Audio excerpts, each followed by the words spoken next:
disturbance at Acer Plaza? 10-4 dispatcher, verify address. That's Acer Plaza. Repeat, Acer Plaza.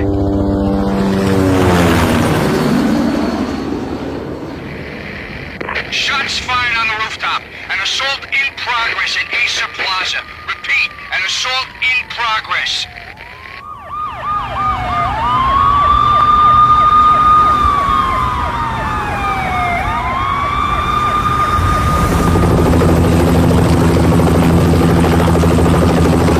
It's a war zone down here. 1085 dispatcher, need additional units. Additional units now. Officer in danger. Officer in danger. 10-5, please repeat. 10-5, all units, emergency. Officer in danger, Acer Plaza. Repeat, Acer Plaza, all units. They were all dead. The final gunshot was an exclamation mark to everything that had led to this point. I released my finger from the trigger, and then it was over. To make any kind of sense of it, I need to go back 3 years. Back to the night the pain started.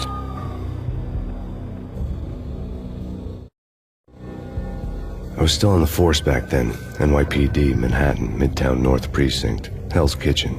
So when are you coming to work for me, Detective Payne? You'd make me work undercover in some hellhole. Sorry, Alex. Michelle and the baby come first. See? My last smoke. It's bad for the baby. That's you, Max. A regular Boy Scout. See, Alex. Still on for poker Thursday night, right? Like taking candy from a baby. Life was good. Sun setting on a sweet summer's day.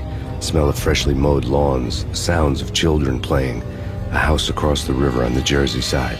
Beautiful wife and a baby girl. The American dream come true. Honey, I'm home. But dreams have a nasty habit of going bad when you're not looking. The sun went down with practiced bravado. Twilight crawled across the sky, laden with foreboding.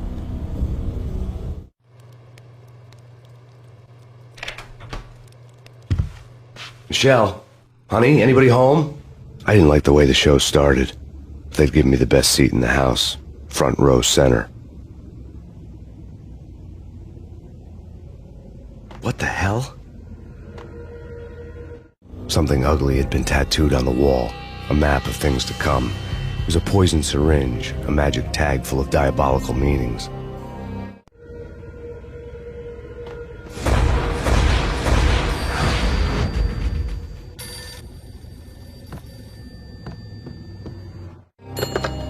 Listen, someone's broken into my house. Call 911. Is this the Payne residence? Yes, someone's broken into my house. They're still here. You have to... Good. I'm afraid I cannot help you. Who is this? Hello?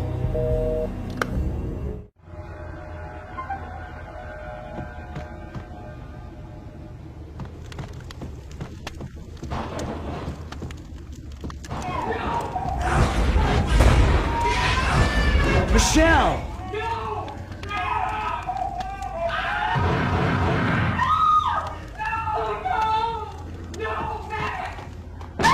Michelle! Please! It's coming. Freeze! NYPD, drop it! Coming! Lieutenant!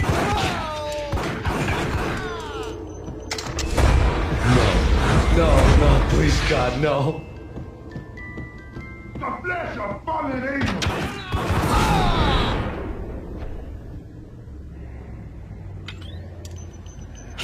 No, God, no, please, Michelle. Oh, baby.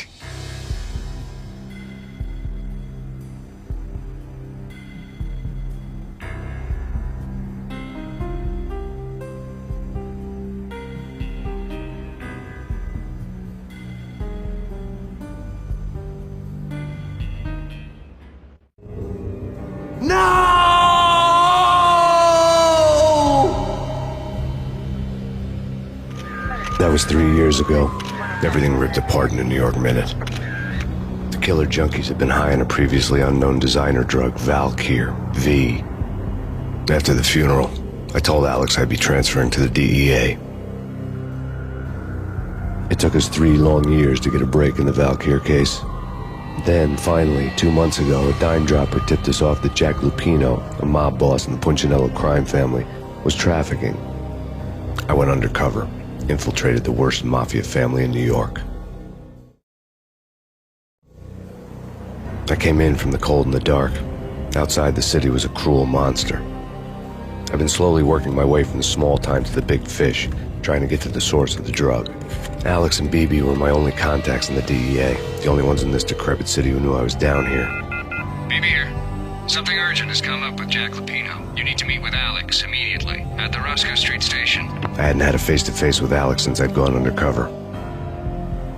Outside, the mercury was falling fast. It was colder than the devil's heart, raining ice pitchforks as if the heavens were ready to fall. Everyone was running for shelter like there was no tomorrow. It didn't get any better when I got to the subway. The feeling hit me like a point-blank shot straight in the face. Something was not right about this.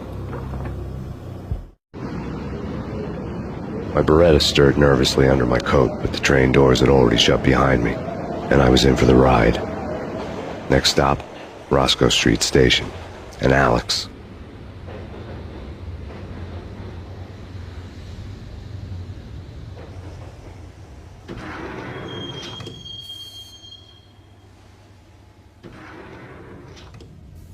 The station was drenched in gloom. Alex was a ghost, nowhere to be seen. I'd have to look for him.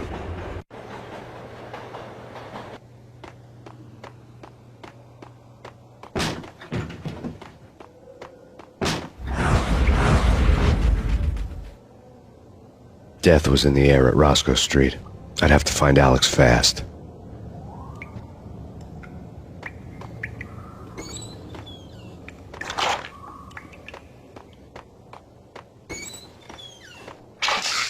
The pills would hold the pain back for a while. Wasn't Jake supposed to take care of this? He and Mickey are having too much. What the?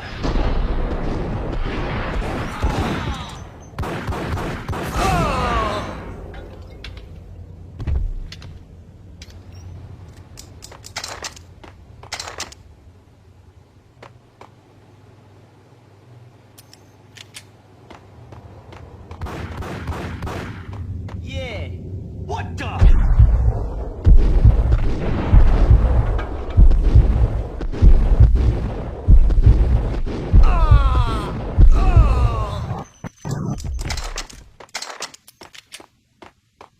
Yo, guys. Yo, guys. Yo!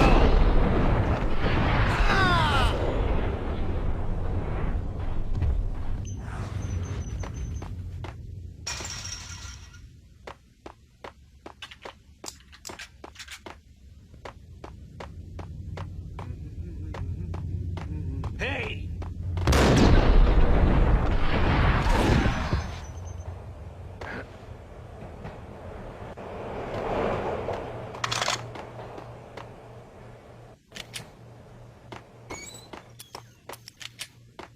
That's bad. That's bad. What the?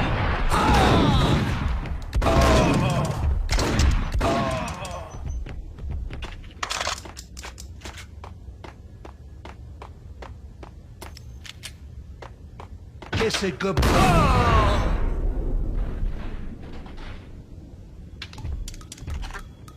You saved me, man. What's going on here? A massacre.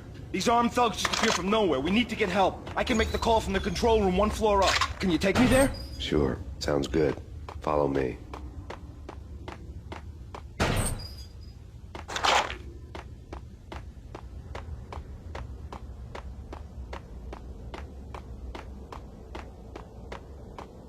Hey, where are you going? The control room's up the stairs. There's no time to lose. We gotta get to the control room.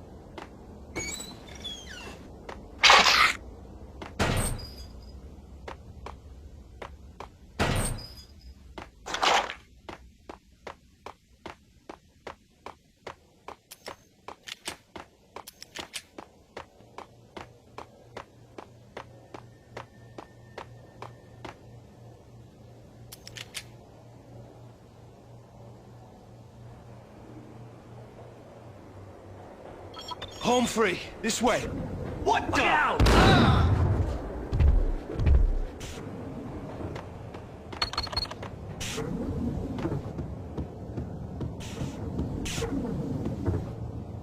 Got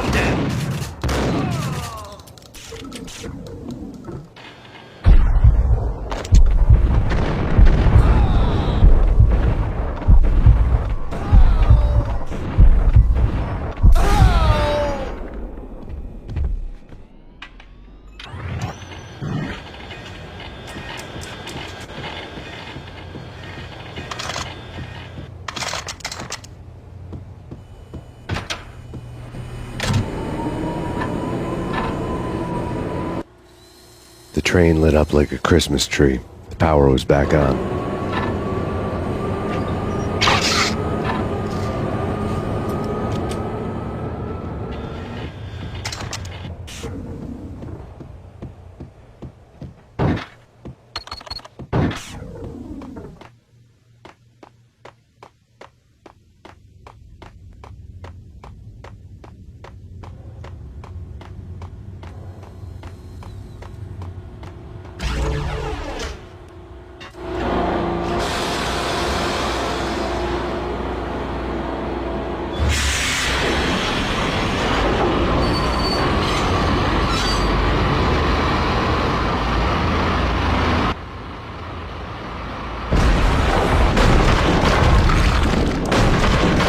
So much for being subtle.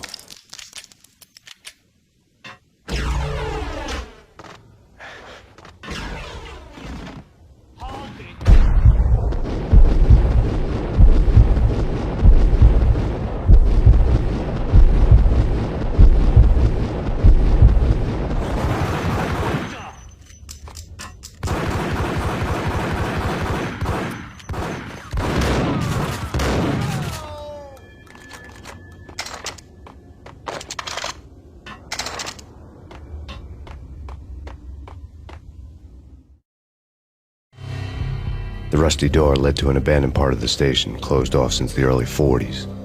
Something big was going down in Roscoe Street. Maybe that's why Alex had wanted to meet me here. Maybe not. One way or the other, I was gonna find out.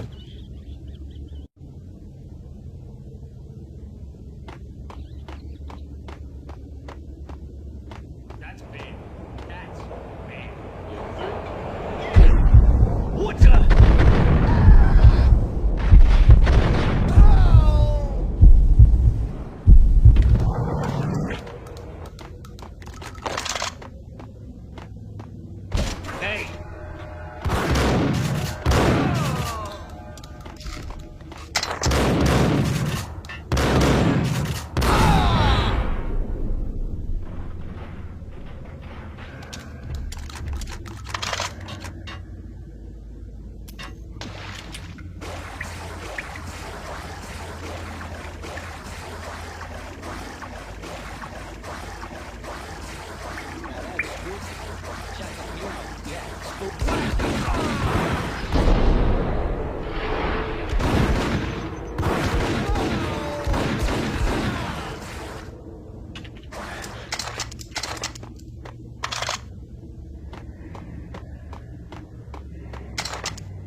The door had been welded shut ages ago and the bomb was missing a detonator.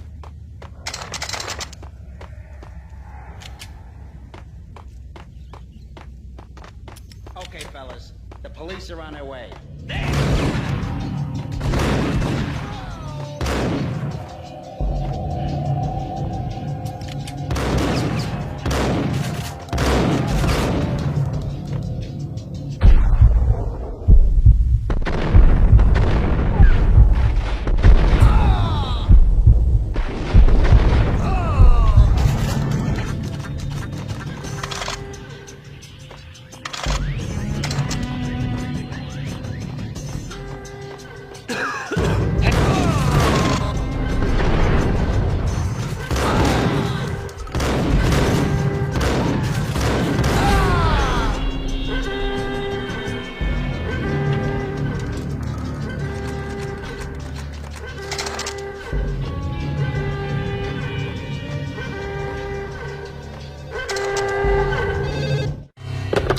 We come to you now live from the crime scene. Who is this? Right back at you. This is Deputy Chief Jim Bravura from the NYPD. You are to cease your criminal activities and surrender immediately. Sure thing, Jim. Me and the boys have been talking and everyone's real sorry. They'll never do it again. Who the hell is this? Being placed at the scene of a bank robbery wouldn't have tipped the odds in my favor.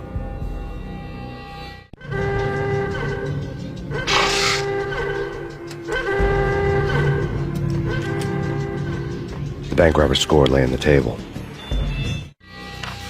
The bank robbers had been after Acer Corporation bonds. The Acer success story had recently been on every channel and on the cover of every magazine.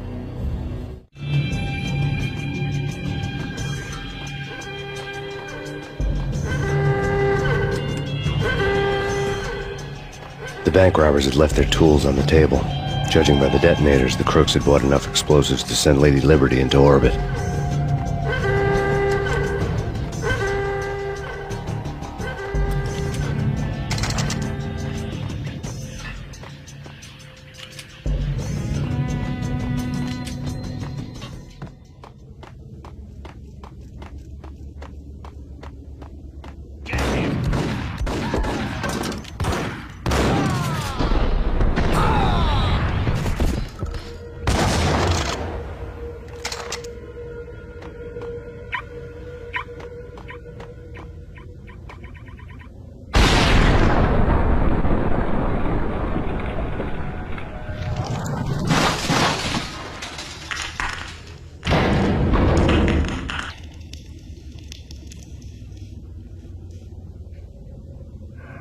Hold it! Max! Jesus, you almost gave me a heart attack! I nearly shot you! Alex, I'm glad to see you. What the hell's going on? There are more corpses here than at the city morgue! It's an armed robbery. A tunnel job straight to the Roscoe Bank vault through the old station wall. Is this why? This is Lupino's gig? This is Lupino's doing? Lupino's men? Really? You sure know how to pick a place? Can you get through? No, it's locked. We gotta get out of here. If it's Lupino, it's... Alex? Alex! There was nothing I could do. He was dead. I could tell by the empty, accusing stare of his eyes.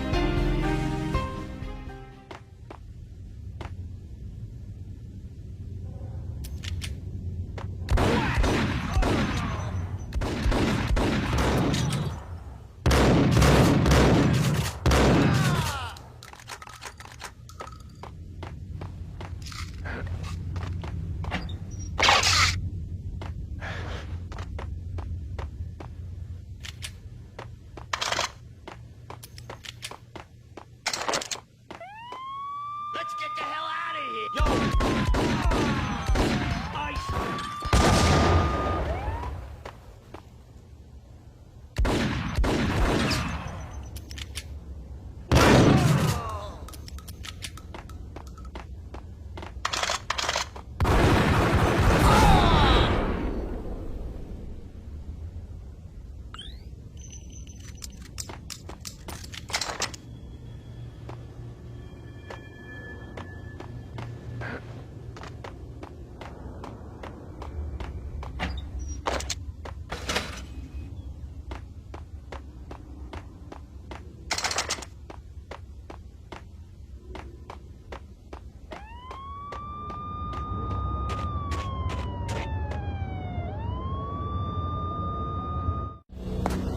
Alex had kept me relatively sane for the past 3 years. Now I didn't know how I felt. Somehow he had stumbled upon something big and ended up stepping on Jack Lupino's toes. Lupino ran his racket of sex, drugs, and contract killings from a sleazy hotel in a slum block of tenements. The NYPD was closing in. I could hear the sirens. Their wail was a crescendo. Lupino thought he could get us by taking Alex out and leaving me to take the fall for it. All he had gotten was my attention. I went for the hotel first. It was a sad old thing with flickering lamps and faded colors, cheap mobster punks and tired-eyed prostitutes. I walked straight in, playing at Bogart, like I'd done 100 times before. The place was run by a couple of murdering mobsters with shark smiles. The Finito brothers. Ladies and gentlemen, it's the pain in the butt. Pain to the max. You're killing me.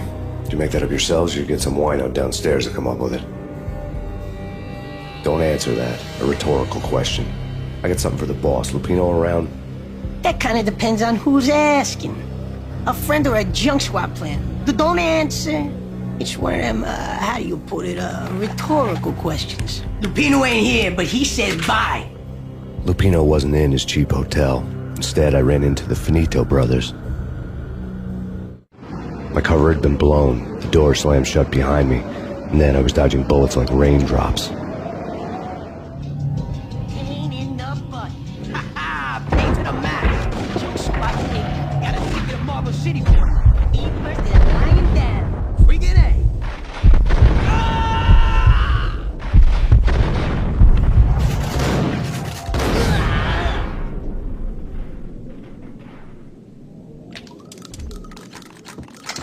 A letter on the desk caught my eye.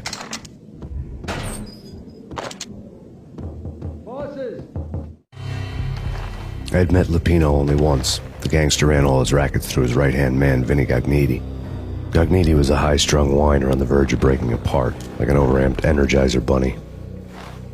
He had the brains to run the business, but he lacked the balls, always falling short, taking his frustration out on underage addicts and call girls. The V deal goes down at your hotel. Jack's exact words, quote, "Vinny, you're in charge of this one," unquote. Rico Muerte's coming to see it through. Anything goes wrong and everybody's gonna get dead, goes double for you. Treat this guy real good. Anything he wants, you give him. Don't screw this up or you're finito, finitos. A V deal meant added security, locked doors, and lots of nervous thugs with itchy trigger fingers. I'd seen nothing coming in, but that didn't mean it hadn't been there. Rico Muerte was a regular Kaiser Soze, a spook story told to keep the apes in line.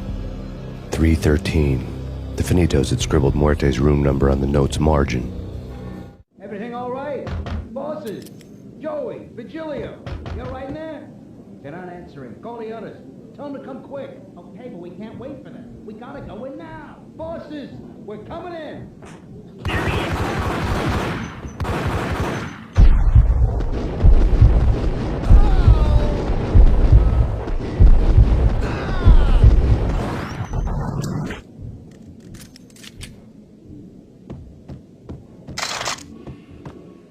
Getting out was not going to be easy.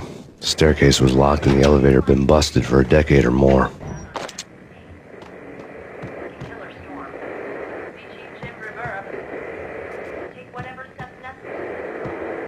In his press conference today, the mayor stated that Valkyr represents a clear danger to New York and called for drastic actions to eliminate the problem.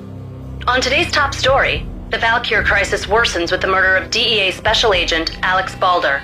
Special Agent Balder had been shot repeatedly from a point-blank range. The gunman has been identified as Max Payne.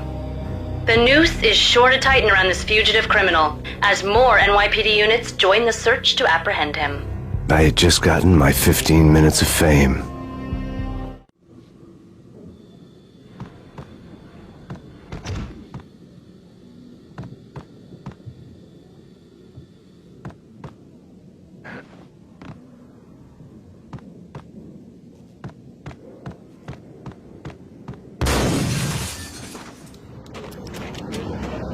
Something's wrong with the bosses. Payne's there and they're not answering. Let's go already. Payne's gonna... What the hell? Ah! Oh! Ah!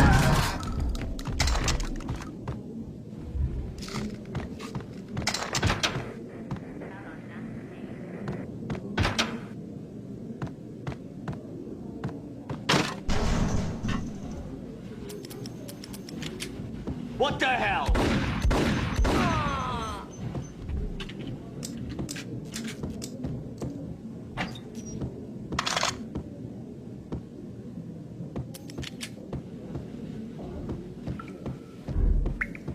Previously on Lords and Ladies. Lady Amelia, Marquis Valentine asks for audience. Thank you, Lawrence. My lord? And now, an all-new episode of Lords and Ladies, brought to you in part by Acer Corporation.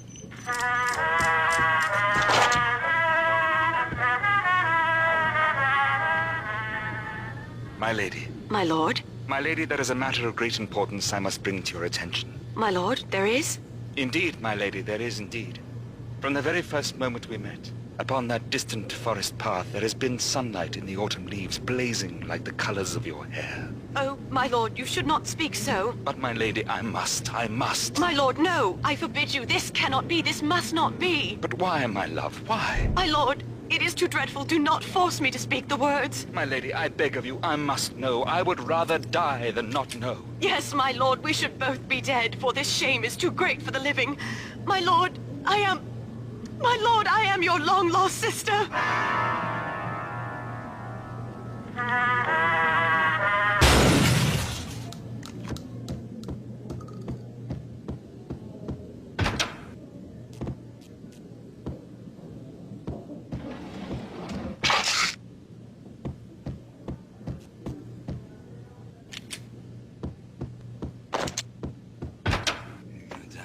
V-head junkies could go off without a warning. I had to be careful.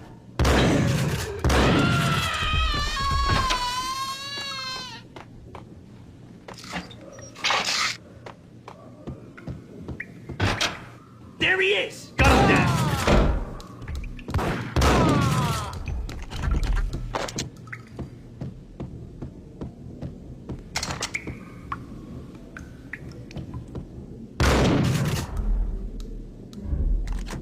Piece of crap!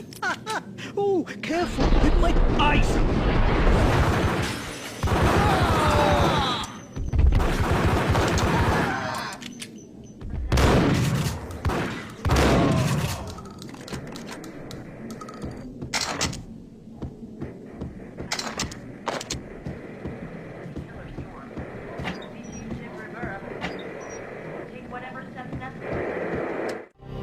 Tonight, the city's fight against the nightmare drug Valkyr took a turn for the worse, as DEA Special Agent Alex Balder was found brutally slain at the Roscoe Street subway station. A suspect was seen leaving the site only moments after the shots had been fired, and the NYPD is currently in pursuit of Max Payne, a repeated felon believed to be armed and extremely dangerous. And now the weather. The worst winter storm in recorded history continues to pound the city. Here stated that Valkyr represents the NYPD. This party had been dead for a while. I couldn't say I was sorry I'd missed the show.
I'd found Muerte's room.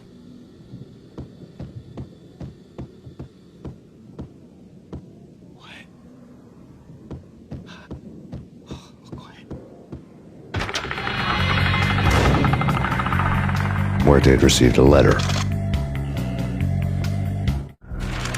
Our investigation had turned up nothing to link Angelo Punchinello, the head of the Punchinello family, to Valkyr. All tracks had ended with Jack Lupino. The letter in Muerte's room was signed by the Don himself. It was the first hint that the Kingpin knew what was brewing inside his syndicate. The trouble you got into after the Chicago screw-up. The Punchinello family bailed you out. You have been waiting for a chance to pay us back.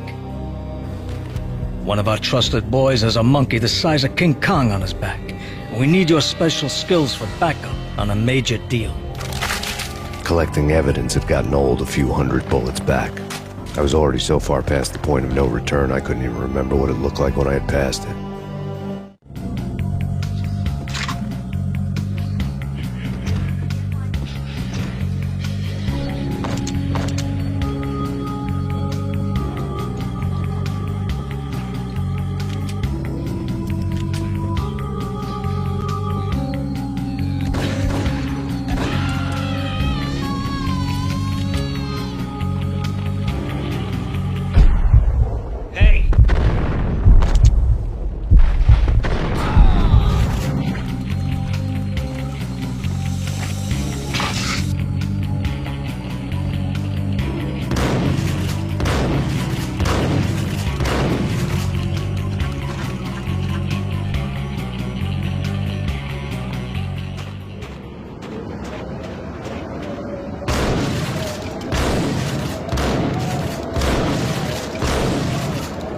I didn't want to know what had happened here. It was not a pretty sight.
The hooker had left her diary on the table. The diary belonged to a hooker named Candy Dawn. The read would have made a vice cop blush. Had talks with the mystery hag over the phone again. Sent to the latest One-Eyed Alfred tape. As long as the hag keeps paying for the tapes, the old man could come every day for all I care. She had a nice sideline, making secret X-rated flicks of her clients and selling them to the highest bidder. They would get her killed if her V-fix for the day didn't do it first.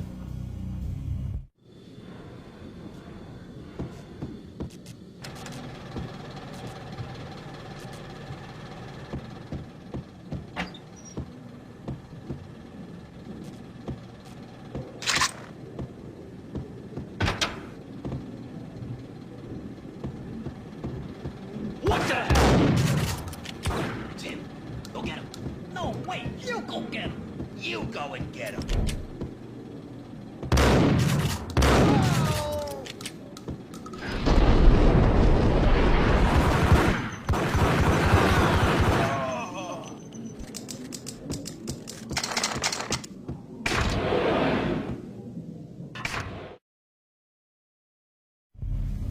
The old service elevator rumbled down to the bowels of Jack Lupino's hotel.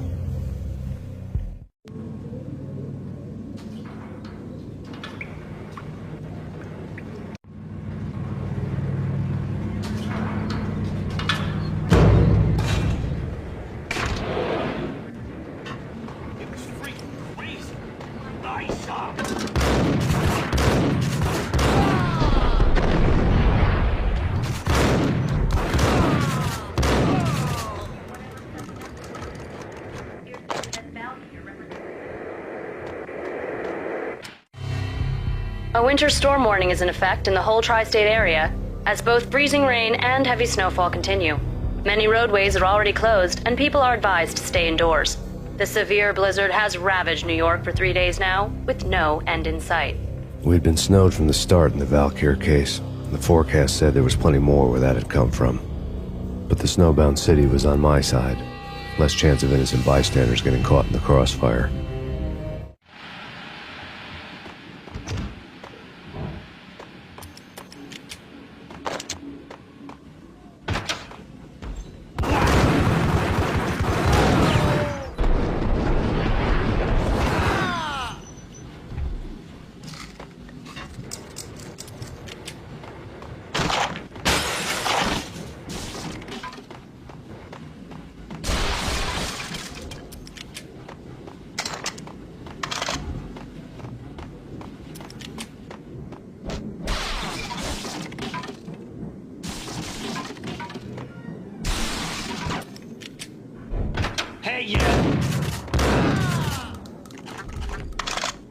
Exhibit number 1, a newspaper.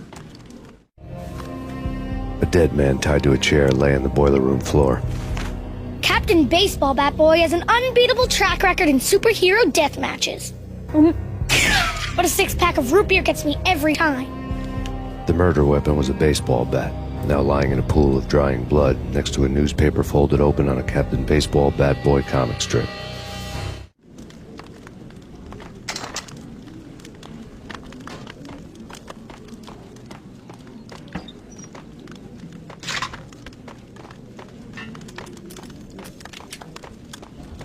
Take vampire movies. Why are they always set in L.A. or Mexico? They can't even get into the black.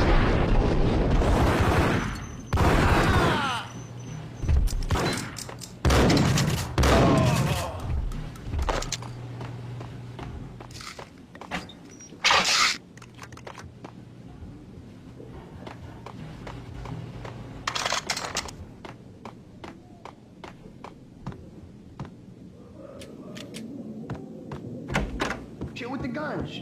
Trust me, you don't want to piss Muerte off. Gentlemen, let's do business. Green for green. Cheers at green-eyed angels. Amen.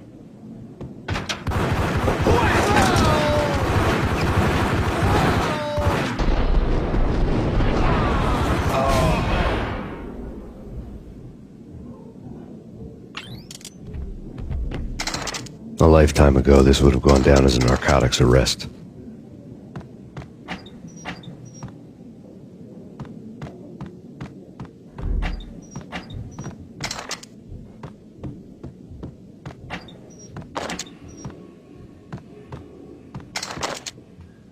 It was dirty money. The transparent cylinders glowed green, full of Valkyr. There was a key on the table.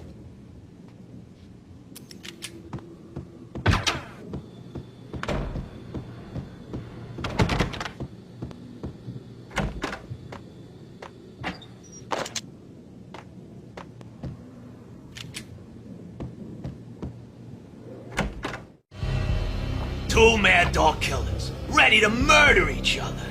They step into the next room, and I'm thinking, now they're gonna do it. But no. They sit down in front of a TV and solve their differences with a kung fu fighting video game.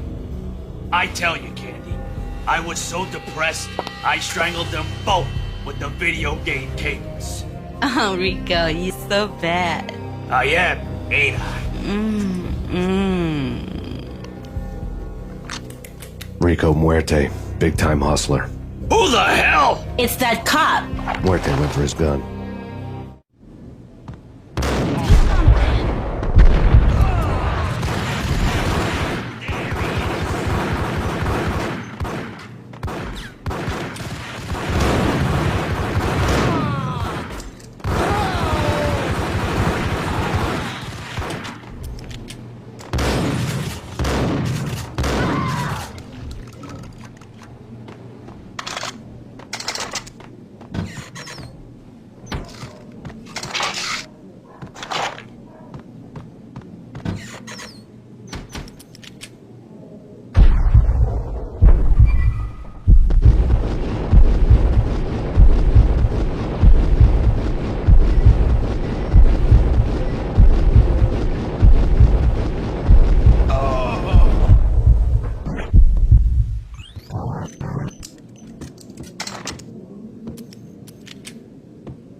The antique switchboard was still in use. There was an old telephone switchboard in the back room of the reception area, the kind that made phone tapping child's play. It wasn't hard to picture a fat pimp sweating with headphones on, listening to his hookers talk dirty and fake orgasms over a web of party lines, the blood veins of New York. Right now there was a different set of moans and groans going on. Boss, Corneli, this is Max Payne. He came, started capping us. He killed her. Are you freaking kidding me? He's just one lousy cop. You better be freaking kidding me. Whack him. What's the freaking problem? Hello? Answer me. Hello? The word was out. A deadly virus released into the city's corrupt circulatory system. Something wicked this way comes. Max Payne at large.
around, walk away, blow town. That would have been the smart thing to do. Guess I wasn't that smart. Lupino's tenement buildings were a seedy hangout for all kinds of sleaze. A liquor store, a pawn shop, a laundromat full of mobster bookies and loan sharks. The list went on. The how and why of it was a mystery to me, but they knew I was a cop. They knew I was coming, and they were going to get real trigger-happy about it. I got to see Lupino's hangout all lit up. A bomb went off, turning snow into liquid gold. A pillar of fire lifted the remains of a car straight up into the air. The flames were highlighted on the hood of a black Mercedes-Benz as it coasted down the street real slow, as if the driver didn't have a worry in the world. I got a good look at the man riding shotgun. It was Vladimir, the head of the local Russian mob, the fly in Don Punchinello's soup. The ringing in my ears was the sound of a mob war being waged.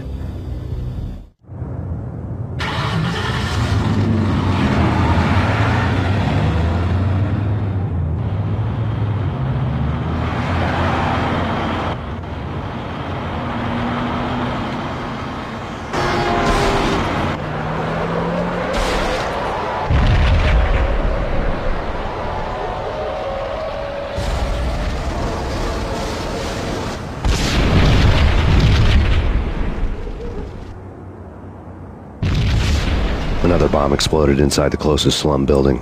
It was a lucky break. The goons inside were spooked, but luck always came with a price tag. More bombs could still be ticking inside, and the cops would already be on their way. Jack Lupino's suite was on the top floor. At least it used to be, before the explosive makeover.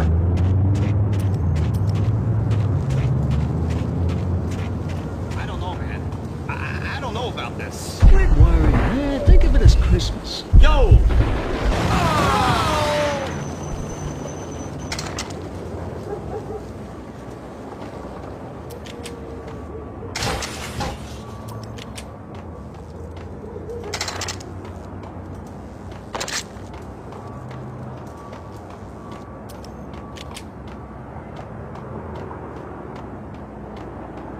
The headlines were a depressing read.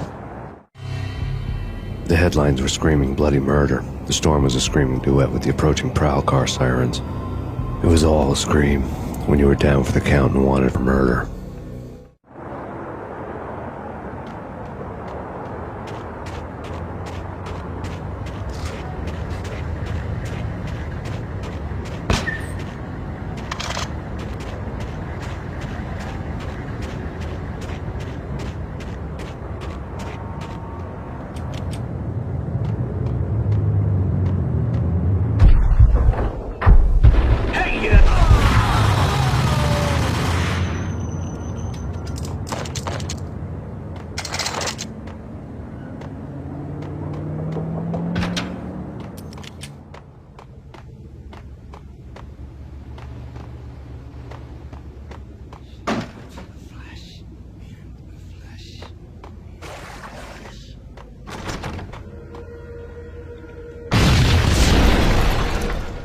The whole building was rigged with explosives.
A beaten-up phone in the entrance hall was ringing. It could have been just a junkie in need of a fix, but it turned out to be something more sinister than that.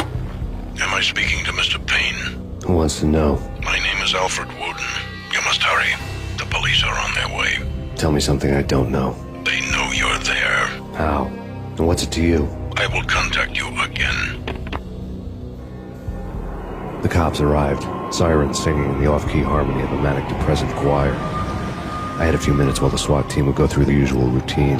By the time they busted in, I needed to be long gone. Max Payne, this is Deputy Chief Jim Bravura from the NYPD. Drop your weapons and come out with your hands above your head.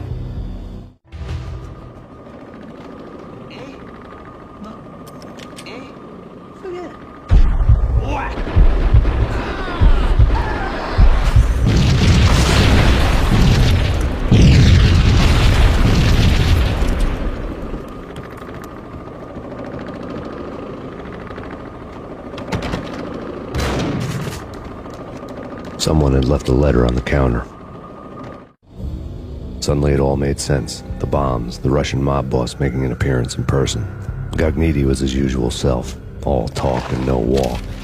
After our hit, the Russian has only a couple of guns left and they can be bought. There's no freaking way he has the guts to try anything after that. As it turned out, the Russian had plenty of guts. One thing he could count on, you push a man too far and sooner or later he'd start pushing back. There was a key on the shelf. Put your hands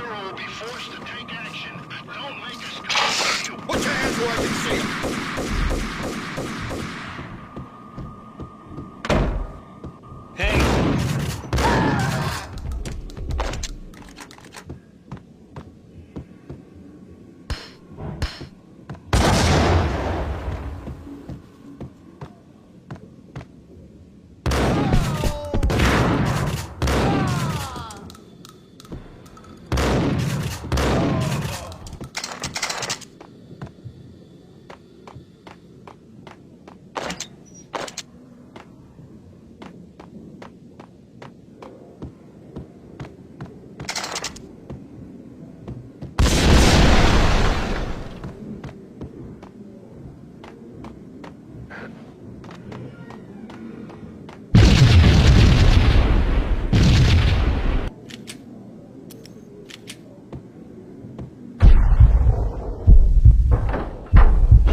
The bombs had destroyed all the stairs up to Lupino's office. The alternate route led there by way of adjoining rooftops.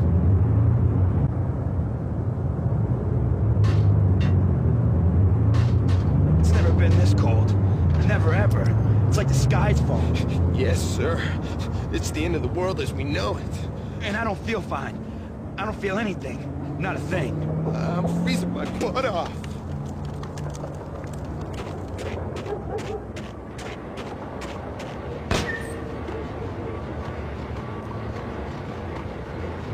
To get to the roof, I'd need to get to the elevator through the locked door up ahead.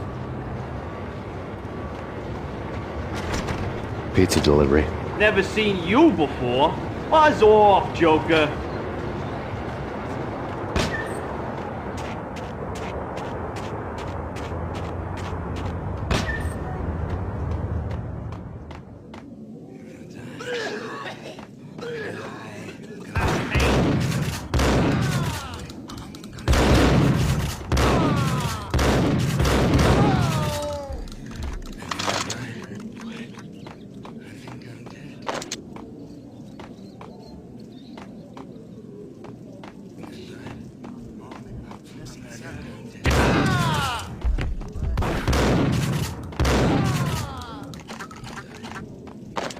I'm dead.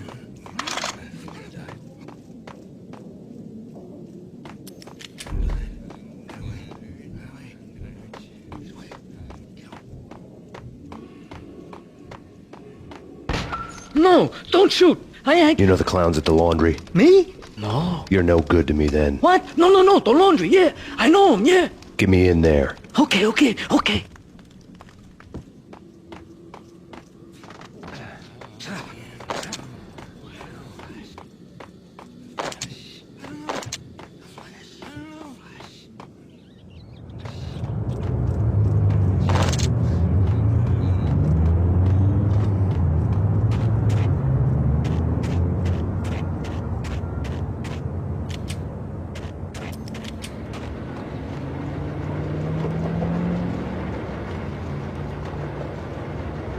It's me. Open up. Let me in, quick. Not so fast.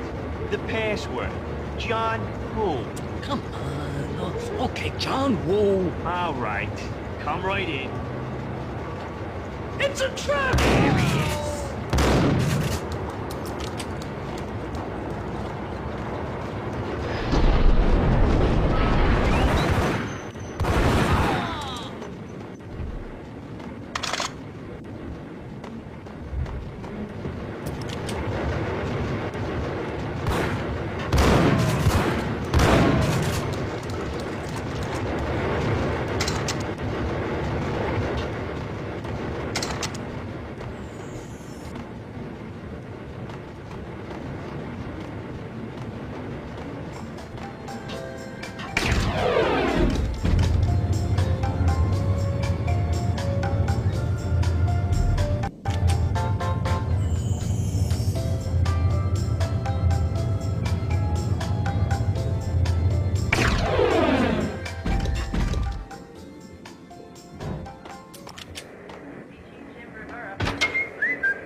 New York City is in crisis tonight, with reports of Valkyr-related gang war in the streets of the Bronx.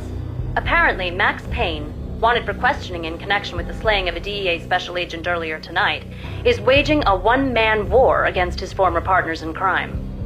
Among the listed casualties so far are notorious mafia members Joey and Virgilio Finito, as well as Rico Muerte, himself a fugitive from the law, and a suspect for several murders in the Chicago area.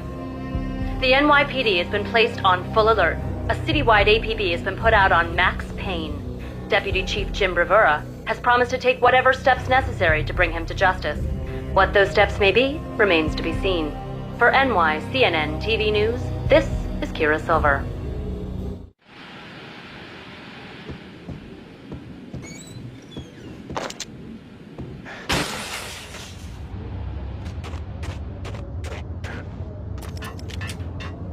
This week on Address Unknown.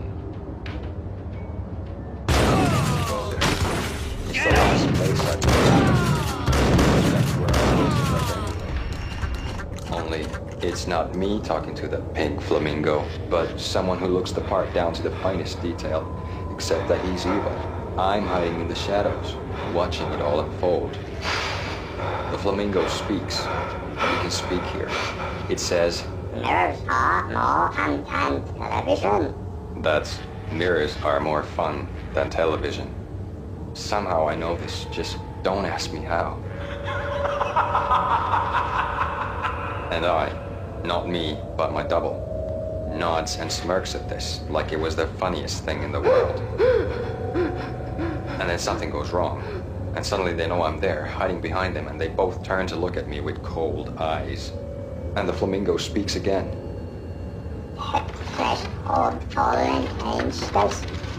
I have no idea what that means.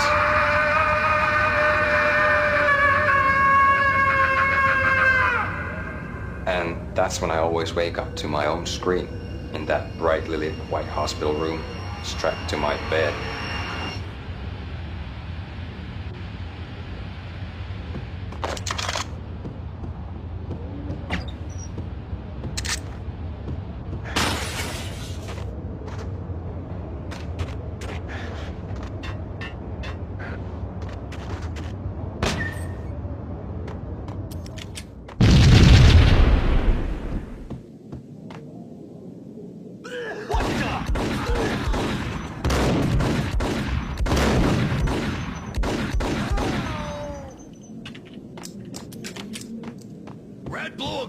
always red or blue in the movies. So, green? No, not the green.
What are you doing? You're doing nothing! What are you doing? This is war! Freaking war!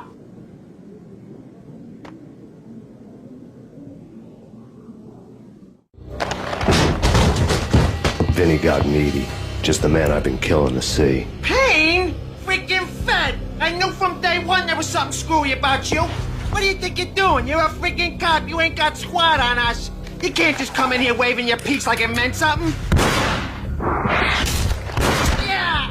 Oh my God! Oh God, you shot me! Ah! You're dead, Payne! What the hell are you waiting for, you apes? Kill him! Kill him! With pleasure, boss. Gagnetti bailed. I made like Chow Yun Fat.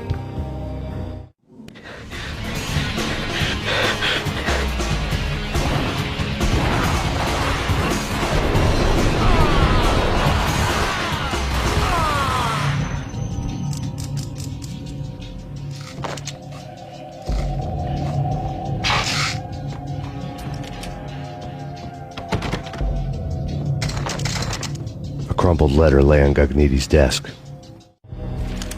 The letter was addressed to Don Punchinello, but Vinny had never had the nerve to finish it. Jack's gone voodoo. Just the other night, he shot Dino because he wanted to see what his brains looked like splattered on the wall. He's a freaking mad dog. We're running out of men and business fast. Gagnetti had been living in mortal fear of his boss. Jack Lupino was a psycho.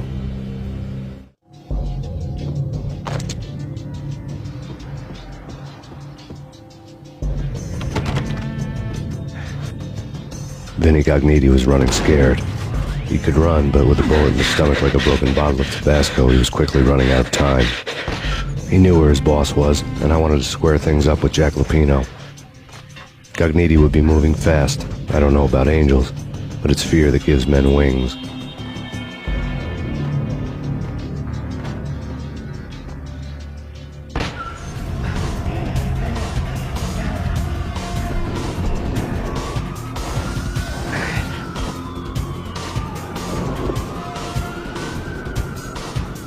Gagnetti hitched a ride.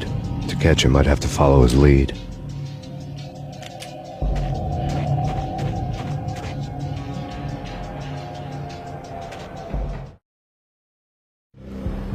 This was my second train ride of the night. The way it started didn't promise anything better than the last one. Freezing wind tearing at my face like sandpaper and razors, ice hard and slick under my hands and feet. And somewhere in the background, the wail of sirens, the city howling after me. New York sped by in fast forward. Dark rooftop water towers and a dead forest of antennas and chimneys, all a blur. When the train he was riding slowed down, Gagnetti made his move.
It's Payne! He's coming down the stairs! Shoot the bastard! Okay, boss, you got it. No problem.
What the hell?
Max Payne has nowhere left to go. We are very close to capturing him. You'll get a full statement then. Right now, I've got better things to do, ma'am. That was Deputy Chief Jim Rivera from the NYPD with no further comment at this time.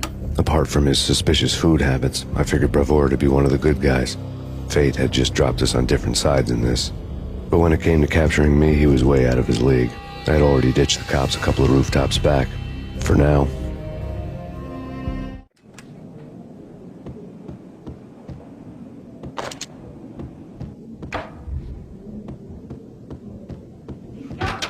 I can hear him. Ready?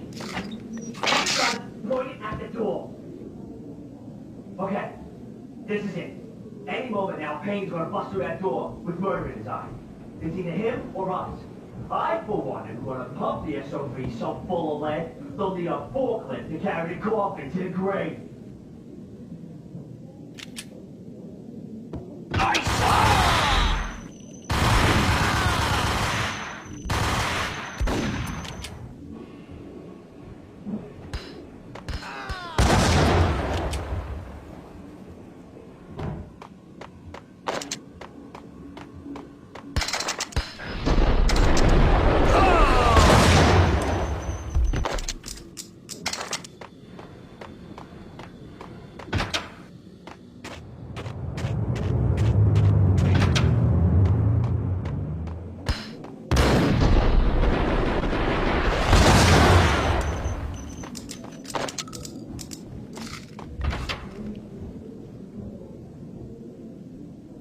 away, goddammit! Payne! I'll kill you, you lousy freaking bum!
Gognitti ran out of steam in a dead-end alley with steam boiling out of the sewer grates like all the fires of hell were burning high beneath us. It was shakedown time. Where's Lupino? Screw you! Bad start, Vinny. Police brutality! I rate pretty high on that. You can't just hurt me in cold blood! Just keep telling yourself that. Listen good, Candyman. I'm not gonna be anybody's fall guy. I want to know where your boss is hiding. There was no glory in this. I hadn't asked for this crap. Trouble had come to me in big dark swarms. The good and the just were like gold dust in the city. I had no illusions. I was not one of them. I was no hero. Just me and the gun and the crook. My options had decreased to a singular course. I'll tell you, just don't hurt me no more. Lupino's at Ragnarök, the nightclub. Book me, take me, haul me to the freaking jail, just don't hurt me. Your rights will be read at your funeral. Ragnarök was Lupino's private nightclub, a den of drugs built into an old theater. I knew what waited inside. V had junkies ready to explode in random acts of senseless violence, and Lupino's goon squad, the worst stone-cold killers this side of hell. Ragnarök was as inviting as a headache, flickering and flashing to a machine gun beat. The belly of the nightclub was a gothic theme park that began with bondage games and led to the nasty stuff from there. As subtle with its dark message as a cop-killer bullet through the heart. Like father, like son, just like Jack Lupino.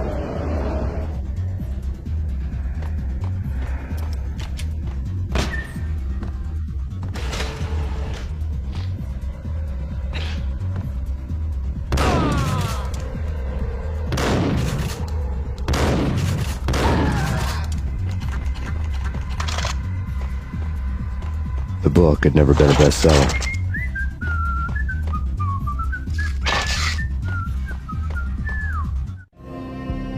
Given the setting, I was surprised to find that somebody had been passing time reading.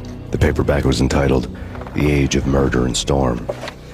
The blurb on the back mentioned Norse mythos and Ragnarök, the end of a Viking world with a terrible winter that covered the earth in ice, when vile crimes were rampant and all humanity lost. I could see how somebody impressionable might get it into their head that we were at the end of time. I was also beginning to see what the nightclub and its owner were all about.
books on the occult had been piled on the table.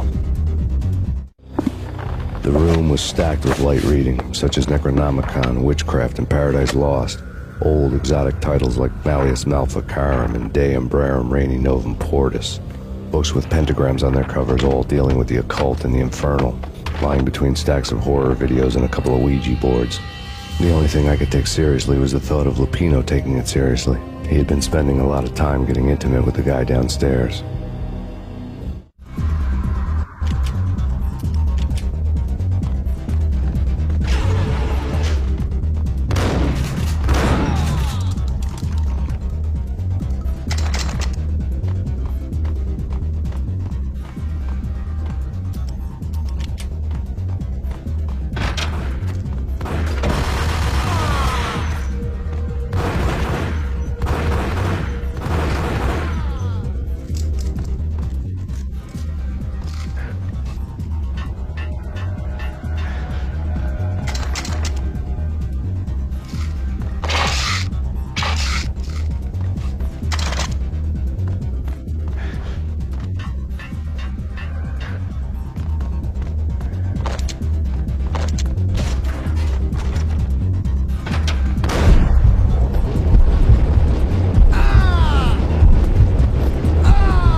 yeah.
The backstage area led to Lupino's inner sanctum.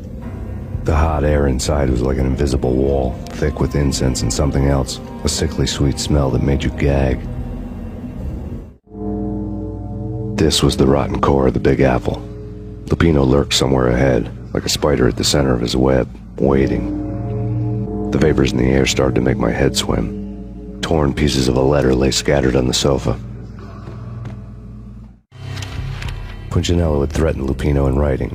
The note had been torn to pieces, bloody fingerprints all over them. Don't want you to think that one of my boys is not playing with a full deck. Shape up, Jack. We are running a business here. I'd hate to send the trio to strong-arm you. The trio were the Don's notorious henchmen. It was obvious that Lupino hadn't been intimidated by the threat. Lupino's notes covered the table. Jack Lupino was crazy, all right.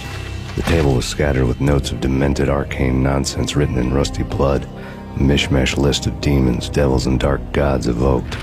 Beelzebub, Asmodeus, Baphomet, Lucifer, Loki, Cthulhu, Lilith, Hela, blood given to you all.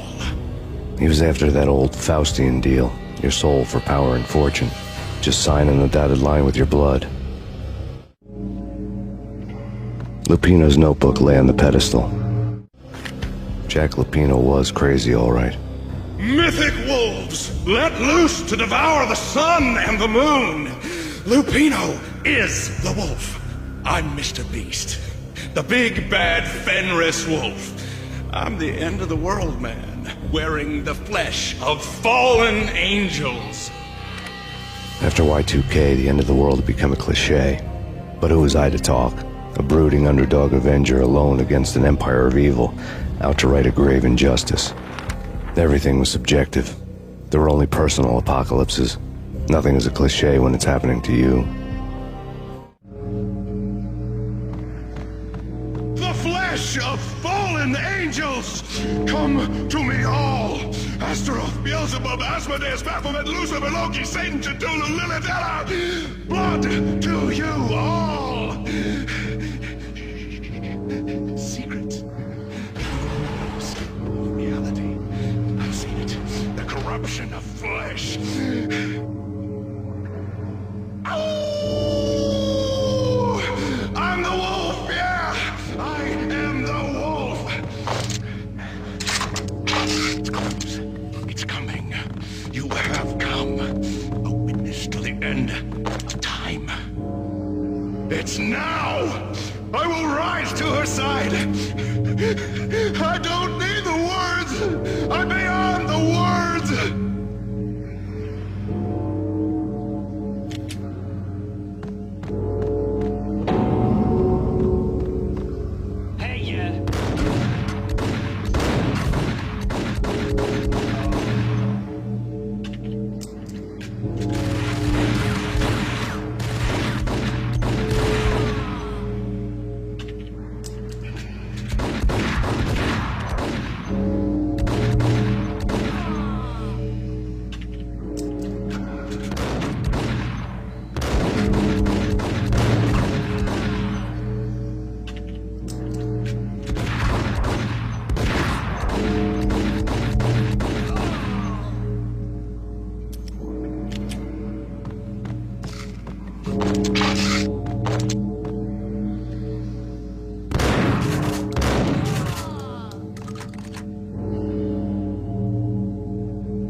I had known there'd have to be a catch in it somewhere, and this one was the Empire State Building of catches. Lupino was pumped up and dying to go 15 rounds with a mutant alligator. And then he started this spooky monkey talk, straight from a bad dream. Mine. I have tasted the flesh of fallen angels. I've tasted the devil's green blood. It runs in my veins. I've seen beyond a world of skin, the architecture of blood and bow and arrow. Death is coming! She is coming, and hell follows with her. This is the twilight winter. I am ready to be her son.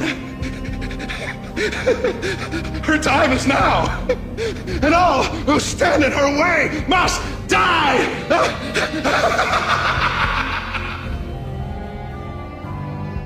Die! You'll die! You'll die! Now! All die!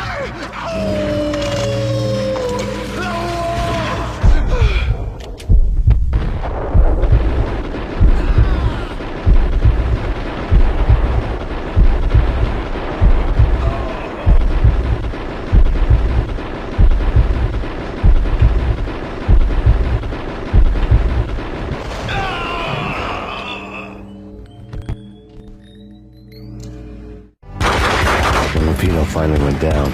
I wanted to make real sure he'd stay that way. V was a bad monster. Turned them into friggin' zombie demons from outer space. I think he's dead already. Huh? And that's when it happened.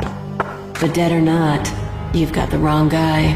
In stepped this knockout femme fatale, holding a gun to my face. I returned the favor.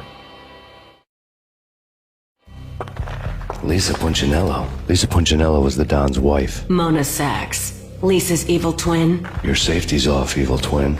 You might hurt someone with that gun of yours. Lisa's the damsel in distress. I'm the professional. I'd blow you away without batting an eye. Sure, and you can check out my credentials splattered all over this joint.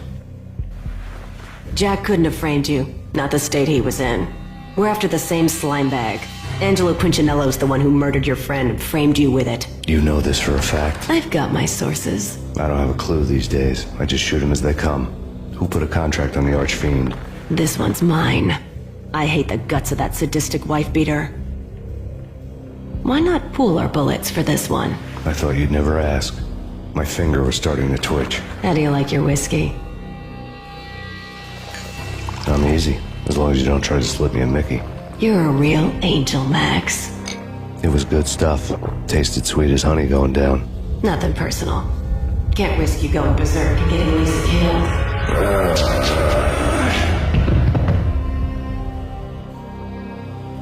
The nightmare was always the same. Violent shapes moving in darkness, old and ugly.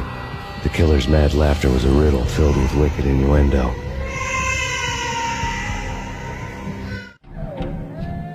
Somewhere, the baby was crying.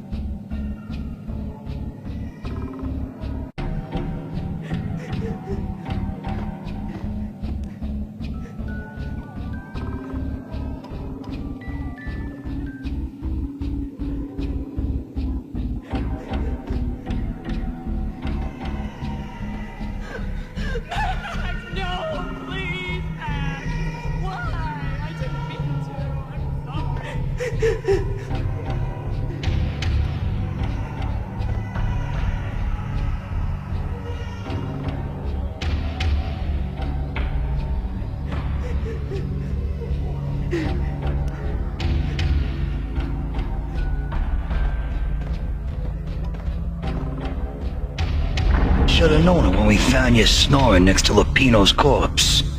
A comedian, huh? The pictures were filled with good old times.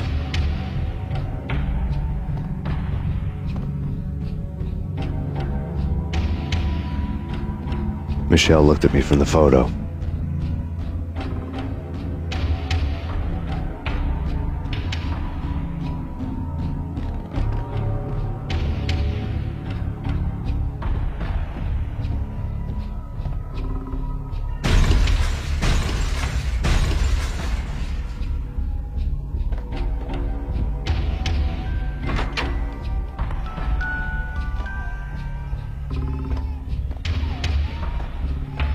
I really love to watch cartoons. Captain Baseball Bat Boy's my favorite.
No, please God, no.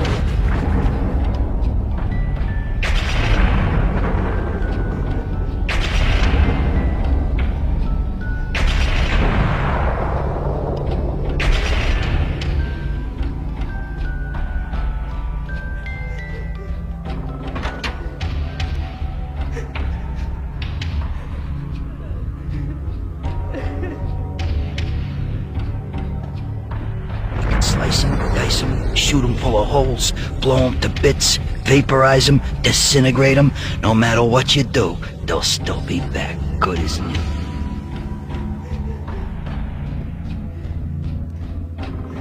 Michelle's diary lay on the table.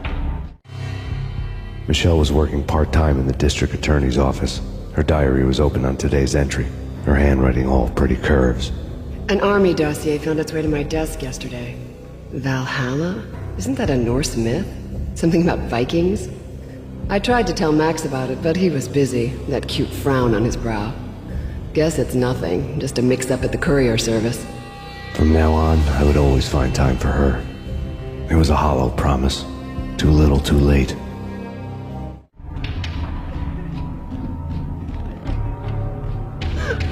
Max, no, please, Max! Why? I didn't mean to. I'm sorry.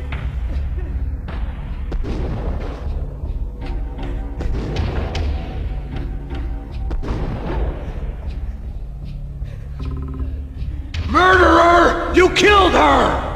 Nothing like that ever happens in the real world.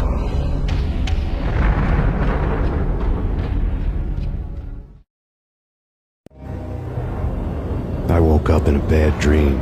My head felt 2 sizes too small for my brain. Max Payne. I envy your name. And the killer was smiling. Pleased to meet you. I'm Frankie the Bat Niagara. Niagara, as in you cry a lot? He had a baseball bat and I was tied to a chair. Pissing him off was the smart thing to do.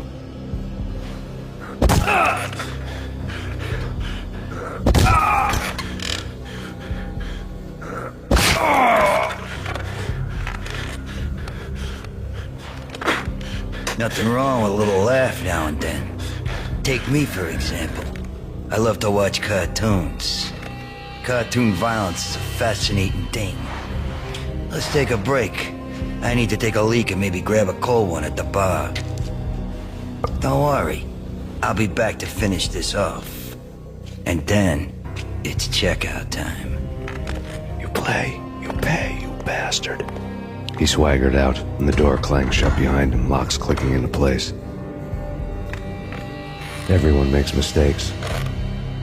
Mine hadn't been to crack jokes about the goon with the bat. He'd have cracked my skull regardless. It hadn't even been to trust a girl with a gun. I had blindly gone after the first bad guy on my hit list when I should have been aiming further up the ladder, at the head of the Punchinello family. I couldn't bring myself to be pissed at Mona. Guess I had a soft spot for her pretty face.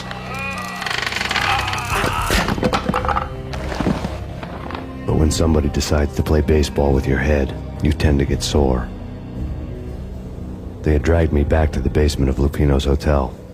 I was beaten, bruised, and blue. I felt like the chair I had broken to get free.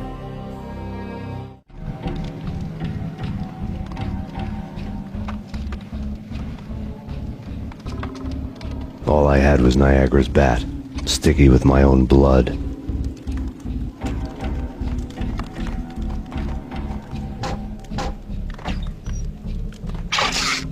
Without a gun, I'd be no match for Frankie's men. I'd have to play hide and seek with them.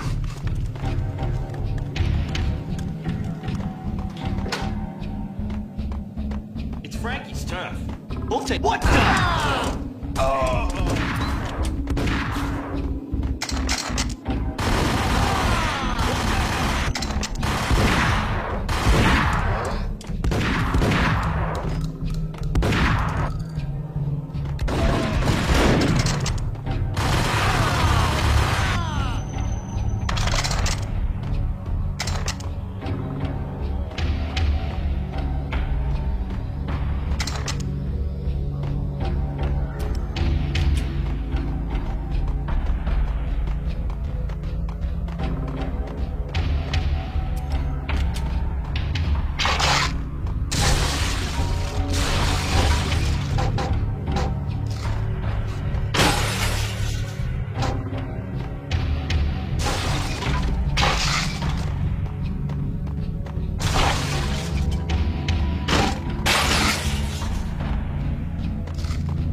Another newspaper caption for a murder scene.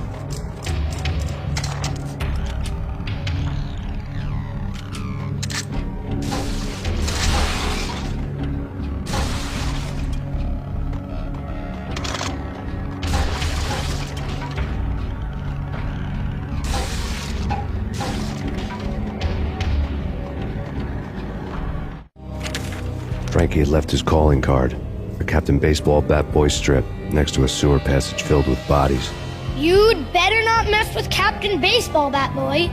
Even my archenemy, Bicycle Helmet Girl, swoons at the sight of me. Aha! There were enough corpses to put a mass murderer to shame.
Things were fast going from bad to worse.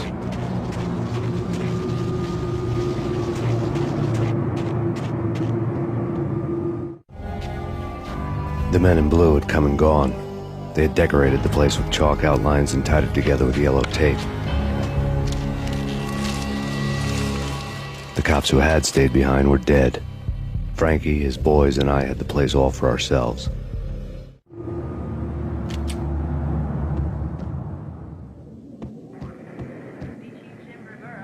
Just forget about it. Just forget about it. Hey, just forget about it. That crazy witch, you should have heard her. She was a real scream when the boys caught her trying to cap the Don. Oh, that's friggin' bad. To the trio? That's even worse than what Frankie's doing to that poor bastard downstairs. She's gonna take a long time to die. The mobster muscle on the phone was talking about Mona. Punchinello's trio were nothing but bad news. It's Payne!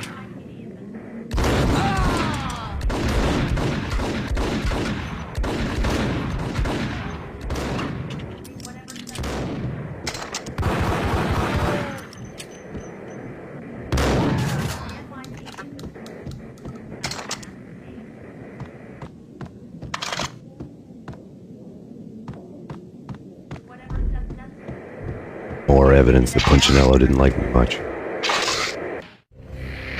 The fact remains that all the victims so far identified in the Ragnarök shooting have been known criminals, many of whom had large doses of V in their blood. Reliable sources say that Max Payne was also among those killed, although no body has been recovered at this time. Reliable sources. That meant somebody thought the Mafia had me, didn't want the cops snooping around anymore. The body would be delivered to them barely recognizable. Case closed. Don Punchinello had the power to be that reliable source, which was no news. But his news was old news. Framing me hadn't been enough. Don Punchinello had put a hit on me. He wanted me dead, and it had been important enough for him to give written instructions to Frankie about it. Max Payne should die like a dog for the trouble he's caused. Frankie, I know I can trust you to give this matter the dedication it needs.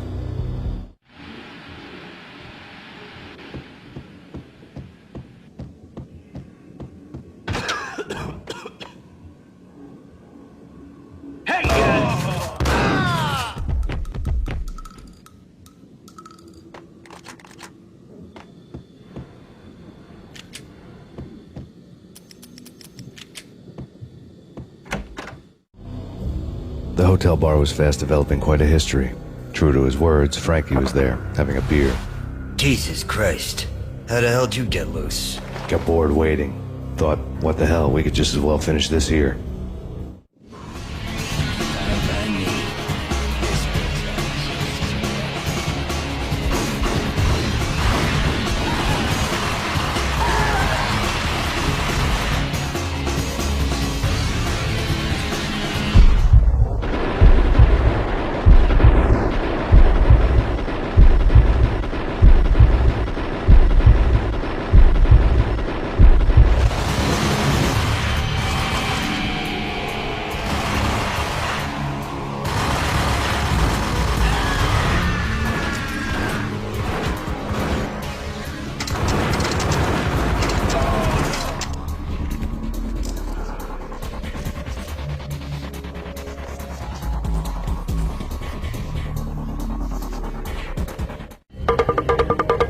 You think you've been a lovely audience.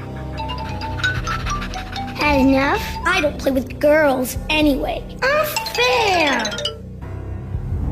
I spotted the tail as soon as I left the hotel. A big black Mercedes.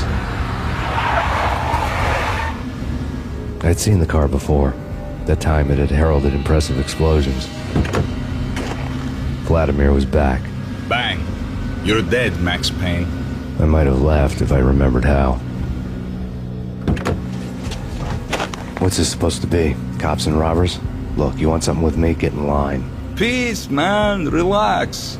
You know you are a real news item. Armed and dangerous. I am going to make you an offer you can't refuse. I've always wanted to say that. It's a bum rap. I've been framed. That's a moot point. Whatever you did or did not do, I'm sure you had good reason for doing it. Want to hear me out? I'm listening. Punchinello messing with V is bad for business all around. But that's not all. There is this guy, Boris Stein, used to pull jobs for me. He's the captain of the cargo ship Charon. Now the bastard turncoat has gone over to the other side, Punchinello's. The ship's loaded with high-res hardware, guns, my business. If Punchinello gets hold of that cargo, he's won and I have lost. And you'll have your work cut out for you. If you want to get to Punchinello, you'll need heavy-duty persuaders. I am just the man to get them for you. Change the ship back under my flag, maybe pop 2 in the traitor Dime's head while you're at it. You'll get enough guns to start the apocalypse. You in or out? Let's get this show on the road. Vladimir was one of those old-time bad guys with honor and morals, which made him almost one of the good guys. None of us was a saint. The Brooklyn riverfront was a maze of rusty containers, sharp-boned cranes looming up from the snowstorm. On a night like this, you couldn't help but think of the dark army of dead men sleeping with the fishes, cement shoes in line. No Minotaur lurked in this labyrinth, but somewhere out there, on the clanking deck of his cargo freighter, the skipper of the Chiron was waiting, like the ferryman of the river Styx.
This way, Max Payne. I doubted the letter was a receipt.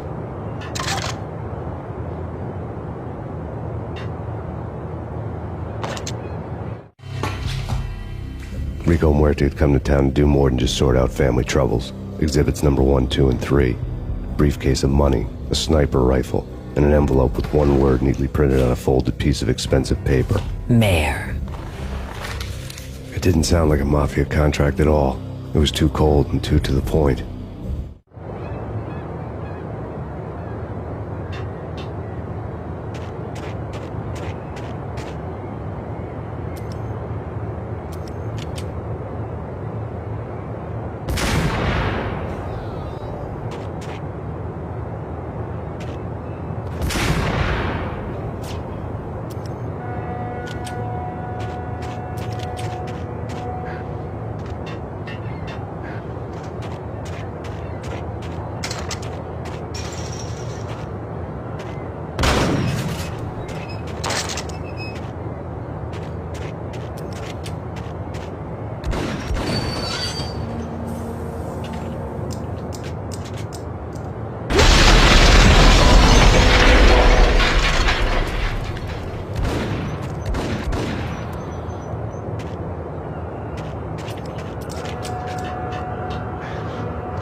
What the hell?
I had found Boris Dime's ship.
Rust had crept over the sides of the cargo steamer a long time ago. Boris Dime would be on board. I'd have to smoke half of his crew to even get near the gangplank. Guns were probably being kept in the hold, buried amidst the rats and oily water.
Angie, tell me, how much did Dime cost you?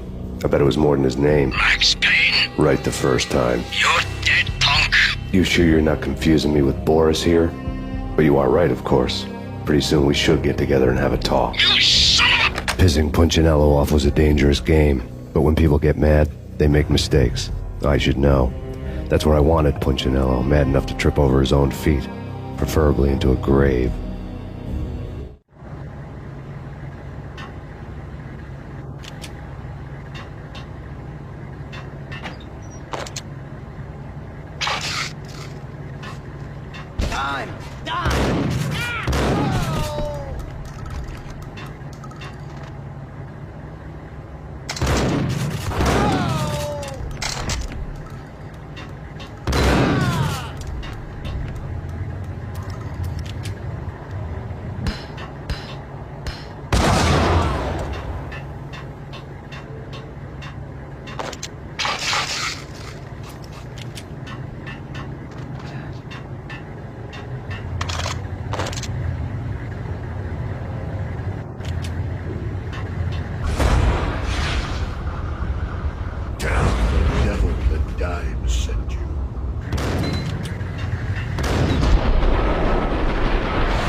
says different is calling me a liar. Glad of you here. Collect all the guns and ammo you want. Meet me on the bridge afterwards.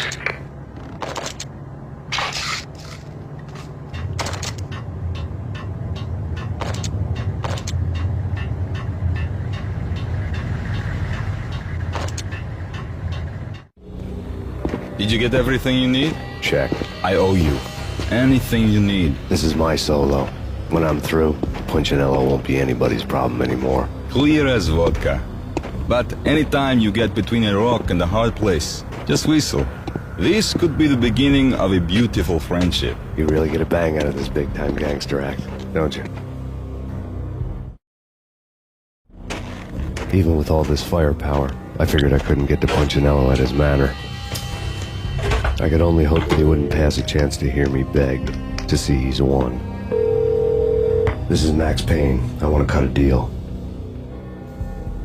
Payne, you're a dead man. That's what everybody keeps telling me. I got your ship and her cargo. I want to meet. No pain, no gain. Capiche? You know my restaurant? Yeah, I know it. 1 hour. Punchinello's restaurant had seen better days. Snow was falling like ashes from post-apocalyptic skies, but that was outside. Things would soon get hot in the Don's restaurant. I knew it was a long shot, Angelo Punchinello actually showing up, but there was no crime in hoping.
Punchinello was burning to get me. The feeling was mutual. He was trying to put out my flames with gasoline.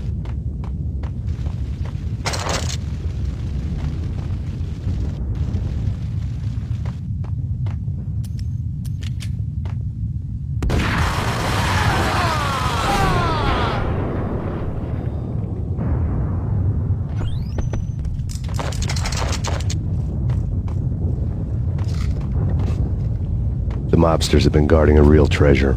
The way out of this disco inferno. There he is!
Vlad had seen my smoke signals. The Mercedes was revving to go, almost drowning out the banshee wail of the sirens. You coming? We'll drop you off at the Punchinello Manor. Sounds good to me. When this is over, look me up. I could use a professional like you. I'll keep that in mind. The night groaned with cold. The garden lights flickered nervously. In their light, the falling snow was dead white before the darkness ate it up. I had heard the stories. The trio were mad dogs. They'd have hung the heads of their enemies over the manor gates if the capo had only let them. Punchinello wanted pain. He'd see the pain. The trick in my situation was that there was no trick, no matter what the movies tell you. No rules, no secret mantra, no roadmap. It wasn't about how smart or how good you were. It was chaos and luck, and anyone who thought different was a fool. All you could do was to hang on madly, as long and as hard as you could. Someone had graciously left the back door open for me and killed the guards. My money was on Mona. I knew the trio would be standing between me and Punchinello. I had read their rap sheets, thick as phone books. No one would be walking out of here alive. The numbing cold of the broken night had followed me in. Upstairs, the trio tangoed down the manor halls to the silent rhythm of their murderous hearts. The blood of their victims rust on their lips. Vince Mugnano, Pilot Providence, a.k.a. Big Brother, and Joe Deadpan Salem. The pistol was a frozen lump in my hand, piercing the skin, gnawing me to the bone.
It didn't take me long to run into the trio.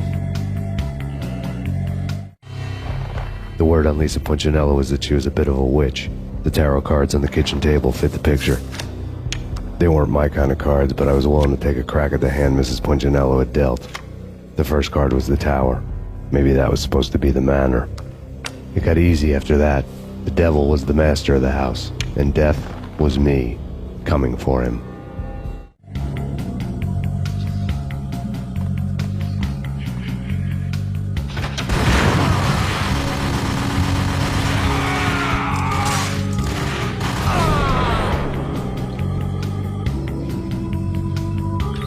One down, two to go.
It was too late for her.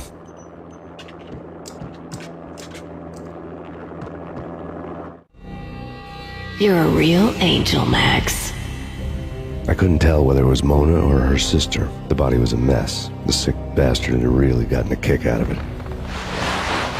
Seeing her lying there got me thinking about another woman's body on another bed. Got me thinking about a fallen cradle.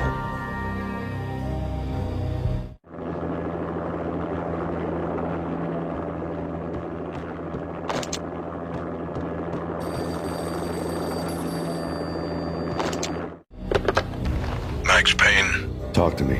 Alfred Woden. You've got company. An armed helicopter just landed on the manor grounds. You must hurry. The more the merrier.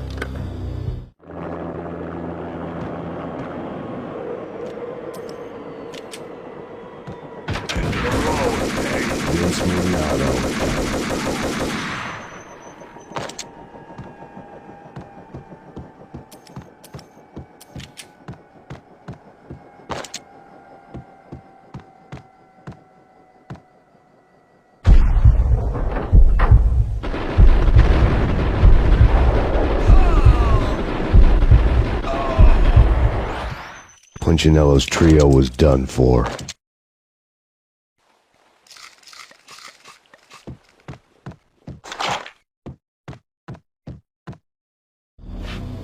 Outside my door. Hurry. He's coming for me. You gotta hurry. Please. I could hear Punchinello on the phone begging for help. He should have been saying his goodbyes. Punchinello was a pushover. The moment I stepped into the room, he folded like a deuce before a royal flush. No, wait. I was just doing what I was told. I couldn't refuse.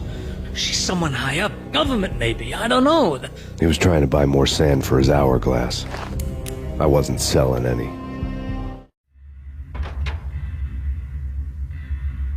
No, I told him not to.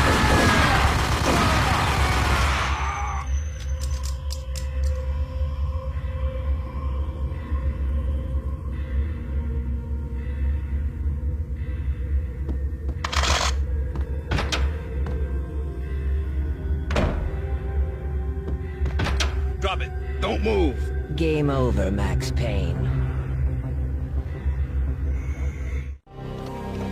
I could tell when I was outgunned. It was time to take another beating. The mystery witch was a real barracuda. Trouble on dagger heels, a smoking assault rifle in her hand, and an army of killer suits behind her. How sweet. I get to kill two birds with one stone. Sooner or later, it was going to catch up with you. Mr. Payne, it's time to show you the benefits of my brew. Be a good boy now. You'd find that Lady Luck was really a hooker. You were fresh out of cash.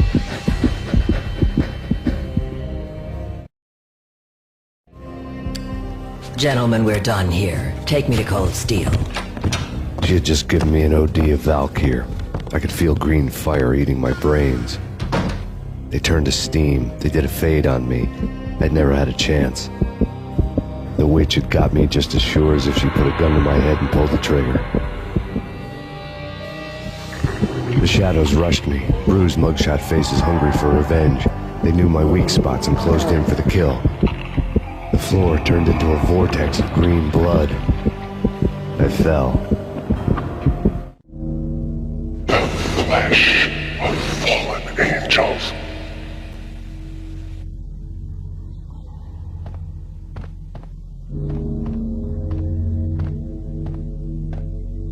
there? Max? Max, is that you?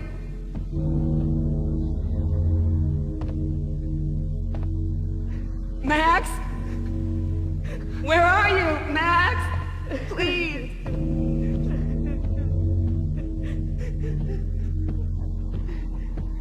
No, please, Max, no! I'm sorry. Please don't, Max, no, please.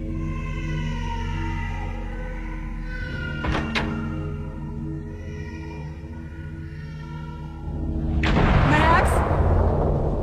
Where are you, Max? Please. The letter was staring at me. There was something disturbingly familiar about the letter before me. The handwriting was all pretty curves. You're in a graphic novel. The truth split my skull open, a glaring green light washing the lies away. All of my past was just fragmented still shots, words hanging in the air like balloons. I was in a graphic novel. Funny as hell. It was the most horrible thing I could think of.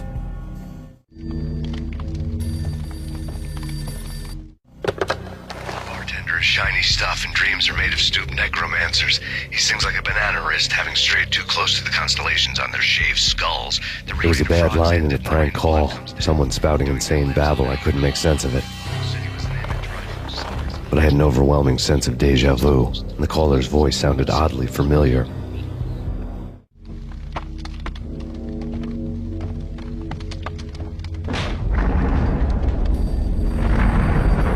The weird piece of paper looked dangerous.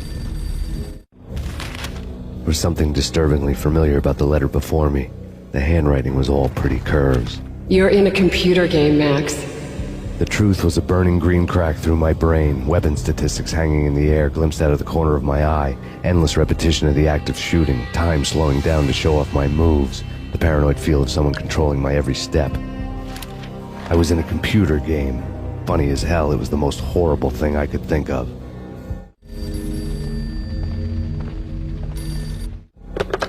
Don't lose it. It's Valkyr. The drug. Snap out of it.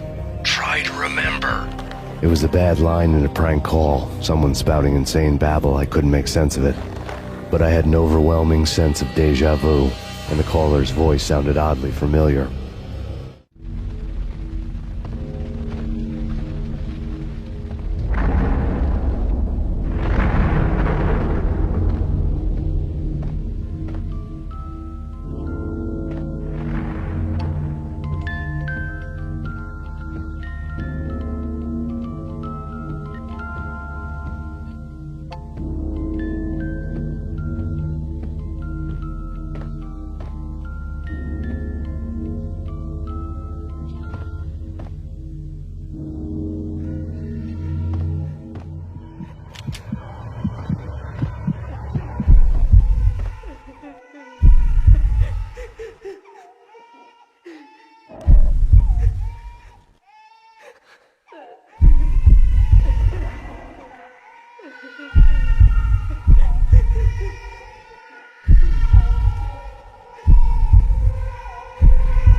Max, something happened at the office today.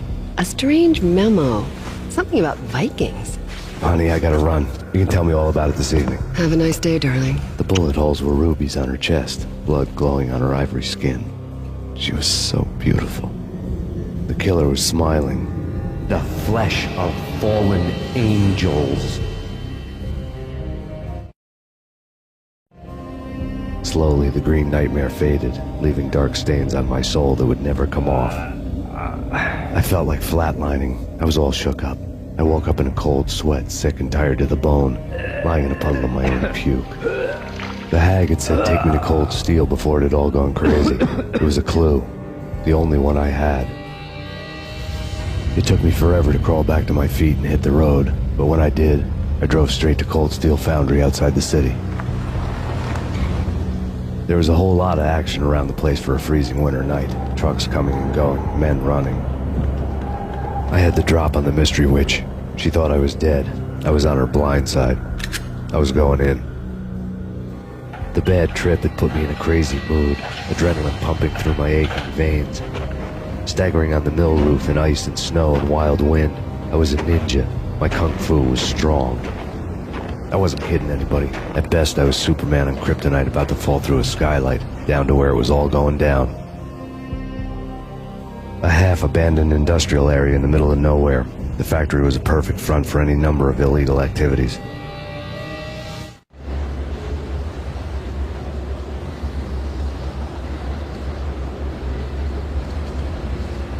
In the belly of the plant, molten metal boiled and bubbled like a witch's brew.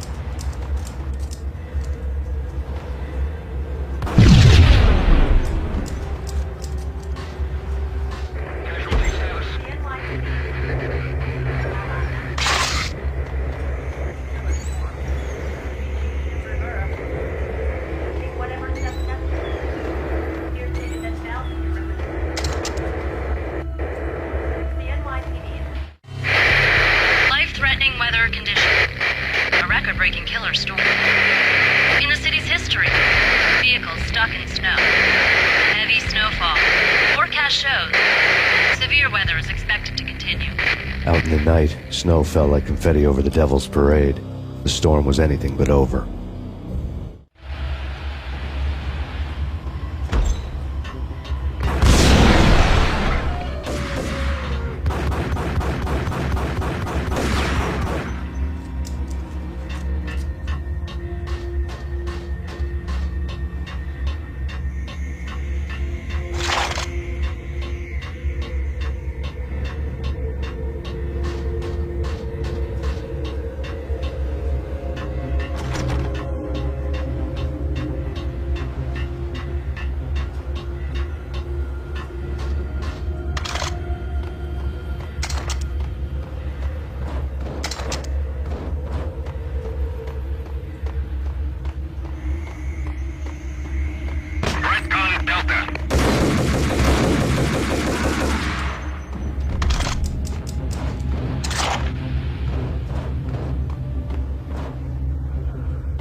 Can you believe it?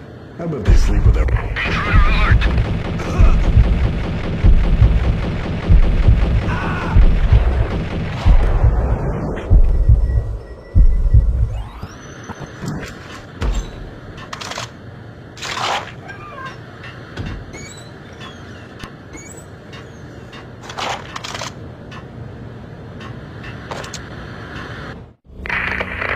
Perimeter breached.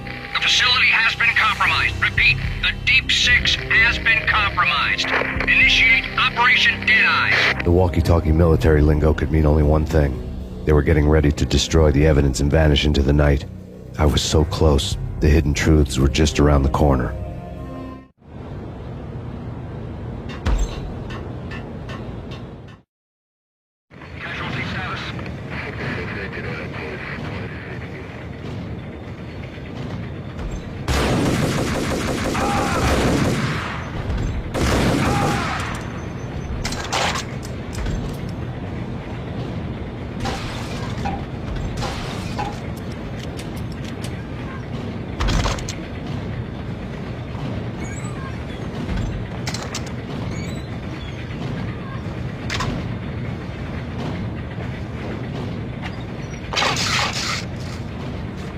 The folder on the table told a grim tale. The mercenaries were running a tight operation, paperwork and all. Merchandise missing again. A chemist had tried to smuggle it out for his own private party. Locked him up in cell B7 in D6's old test facility to wait for proper processing. I was close enough to hear the secrets, just beyond the next doorway.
monitor showed me the way.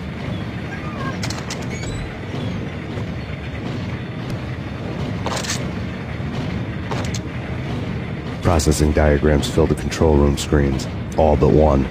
An elevator titled D6 on one of the screens, somewhere onwards, past rows of ovens, in the core of the plant.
I had taken on the role of the mythic detective, Bogart as Marlowe, or as Sam Spade going after the Maltese Falcon to unravel all the mysteries.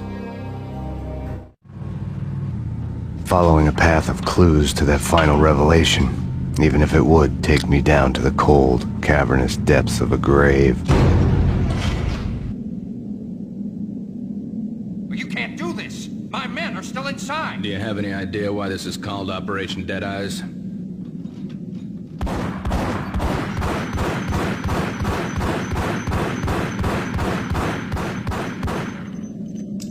I think he's dead already. Let's do it.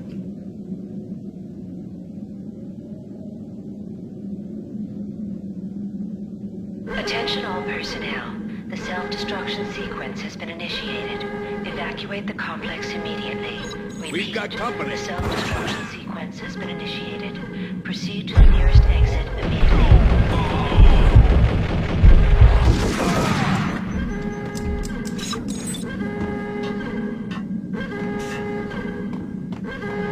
I had seen the logo on the floor before.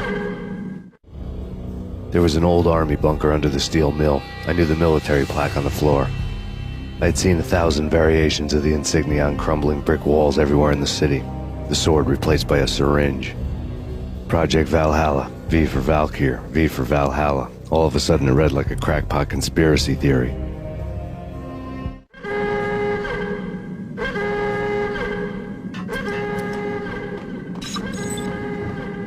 Abort! The self-destruction sequence is...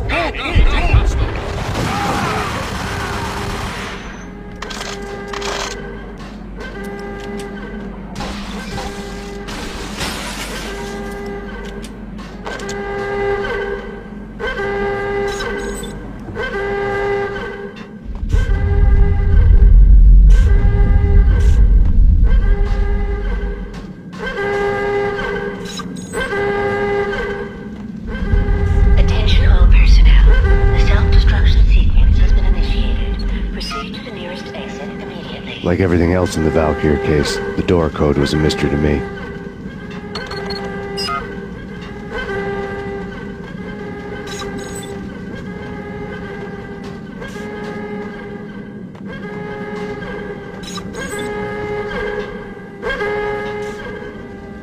Decontamination in progress. The chemist had been using the workstation when he died. The half-life of the lab rat had ended online, his password blinking on the screen. 665, the neighbor of the beast.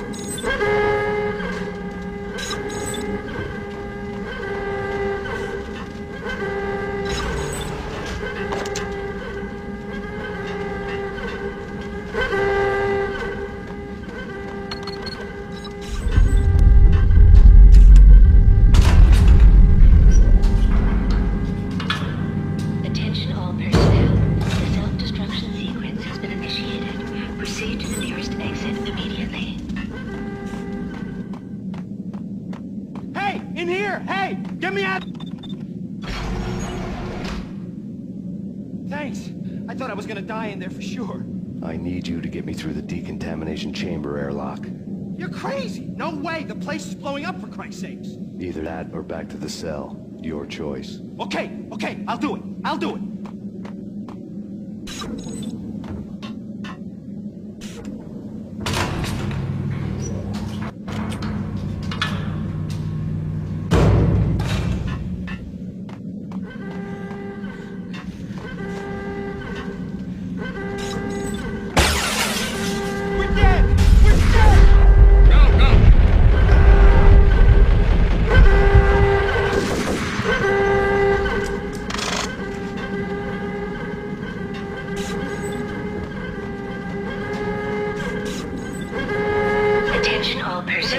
Decontamination in progress and initiated. Proceed to the nearest exit immediately.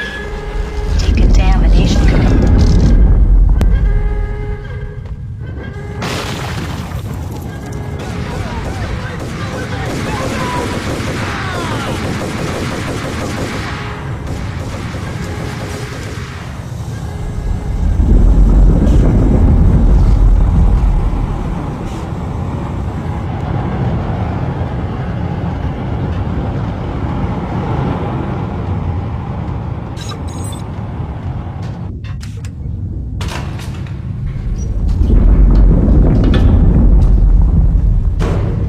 I was caught in the middle of the deadly web that was the Valkyr case.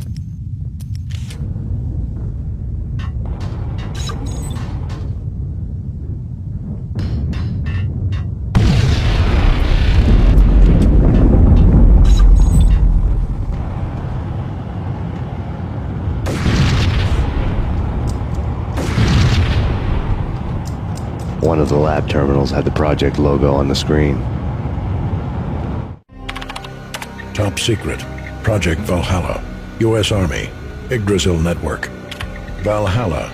The otherworldly place in Norse mythology, where the bravest heroes spent their afterlife feasting and fighting forever, their wounds miraculously healed night after night.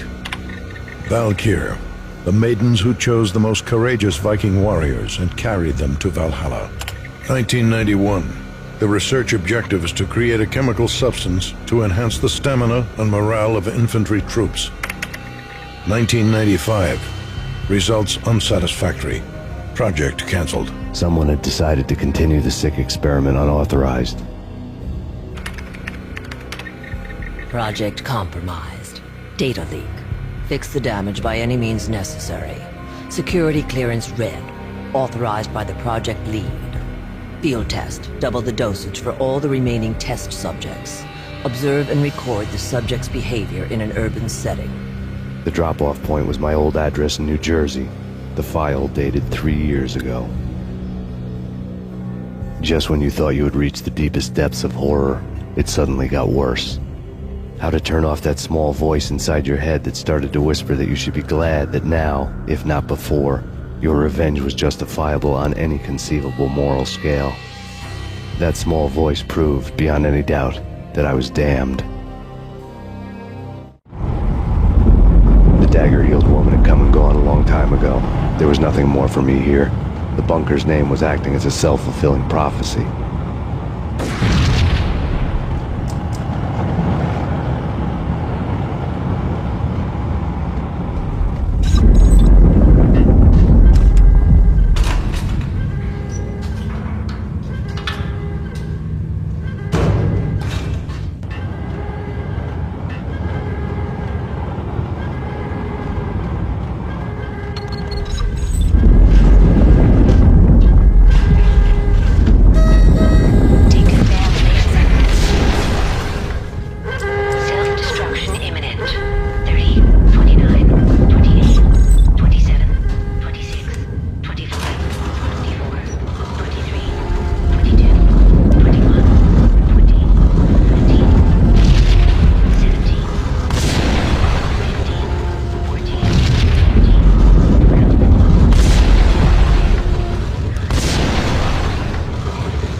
Together a jigsaw, and the final picture is you finishing that same puzzle.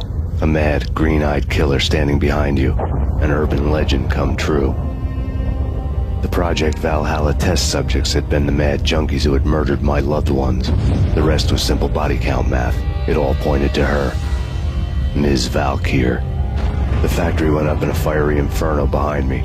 All my leads were dead, turned to smoke and dust. I had lost my way.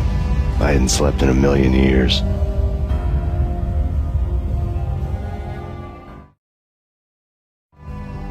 I felt thin as death. I've been living on an endless supply of week-old donuts. They were fuel for this crazy furnace inside my head. I couldn't remember when I had last seen the sun. I was on a permanent graveyard shift. When the darkness fell, New York City became something else, any old Sinatra song notwithstanding. Bad things happened in the night, on the streets of that other city, Noir York City. I was in an all-night diner, downing cup after cup of coffee that tasted like engine oil, when a new message from BB got me back on the killer track.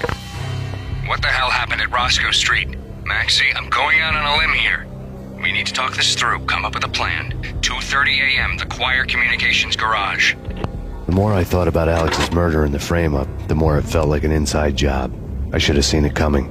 BB had sold me out, and now he wanted to finish what he'd started.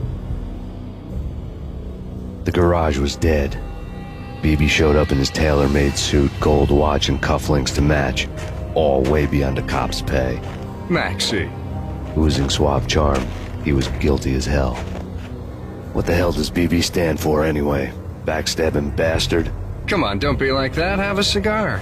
I don't smoke. Maxie, you have no idea how big this is. It's huge. You have no idea. I think I do. You're a bribe-taking bent cop who sold out his partner. Those mobsters in the subway were a dead giveaway. Hard to miss. Bet it was exactly like this with Alex. Up close and personal. You can't win this one, Max. No, but I can make damn sure none of you do either. BB turned out to be another cardboard cutout bad guy.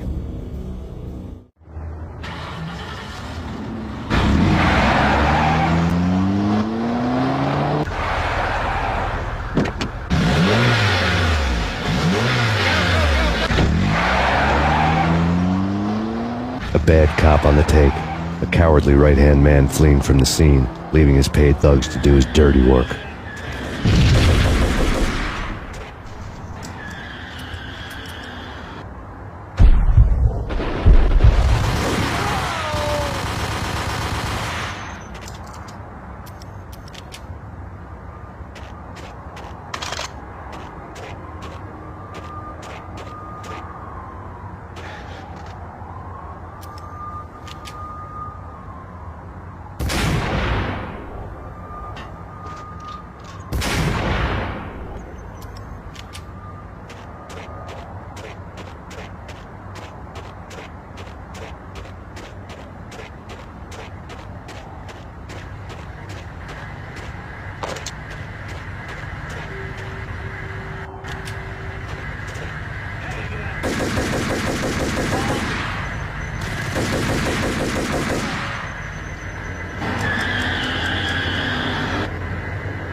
fire at the Punchinello Manor in Westchester.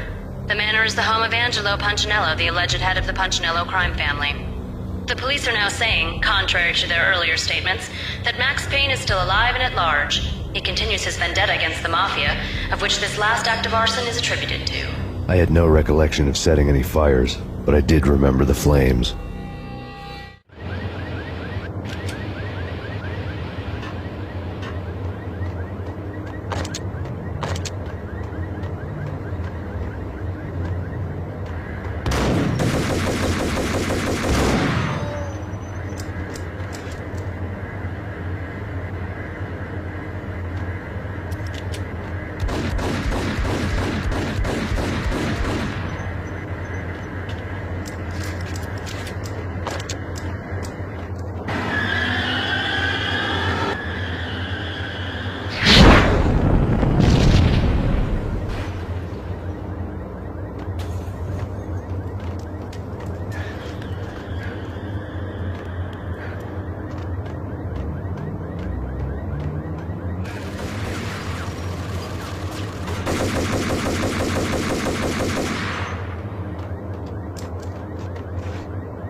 The payphone started to ring.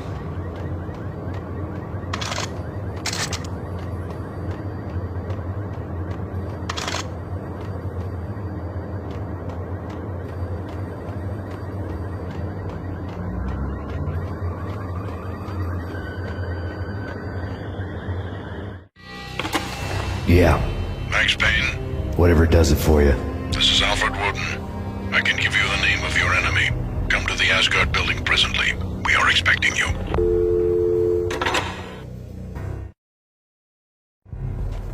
Woden was waiting for me on the steps of the old building. Mr. Payne, let's go inside. The others are anxious to begin. The others? Despite the general misconception, this building actually predates the City Hall by 2 years, thus being the oldest municipal building still in use here at the foot of the Brooklyn Bridge. No kidding. The old man played tour guide as he led me through a dark, domed hall. The answers I was after loomed large ahead. Mr. Payne, I would like to introduce you to my colleagues in what we call the Inner Circle. You've been watching too much X-Files. You have seen the files on Project Valhalla. We can fill the gaps, provide you with the information missing from those files. We were all involved in the early stages of the project during the Gulf War. What's the catch? We would very much like to blow this thing wide open, but our hands are tied. Her name is Nicole Horn. She was the key figure in Project Valhalla. When the funding was discontinued, she simply refused to quit. She knew exactly what she had in her hands. Nicole Horn is the president of Acer Corporation. She has more than half the city in her pocket. This must be kept under wraps.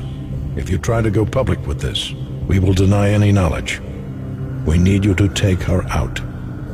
Afterwards, we can protect you. Make all the charges go away. That was the cue for the killer suits to kick in the doors and swarm inside.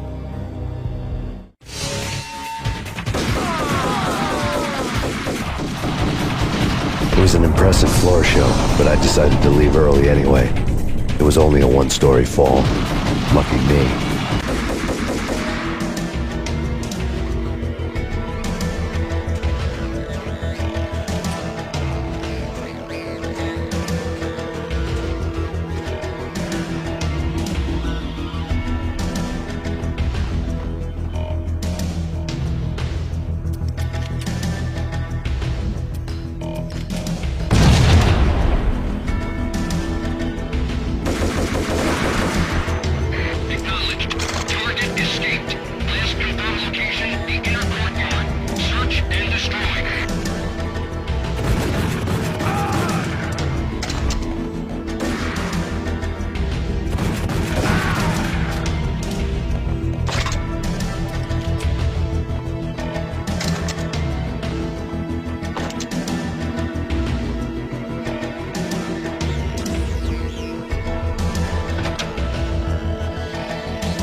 One of the monitors showed what was left of the Inner Circle. On screen, the so-called corpse of Alfred Woden stood up, miraculously waking from his dirt nap, looking smug among his dead pals. In the land of the blind, the one-eyed man is king. I didn't know how he'd pulled it off, but it was a pretty slick way to get out of all his promises. Most of what he had said fit too well to be a load of crap.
is your answer to those saying that he is actually providing a service long overdue to the city? This crusade nonsense has gone too far. He's out of control. It must stop. He will be stopped.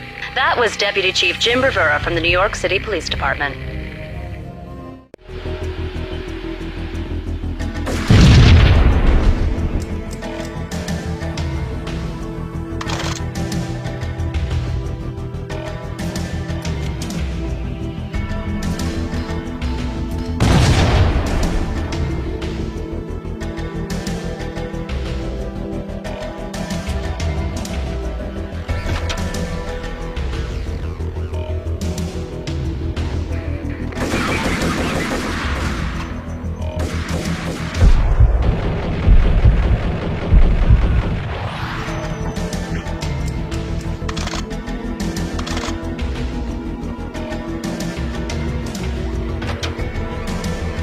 A videotape lay on the desk.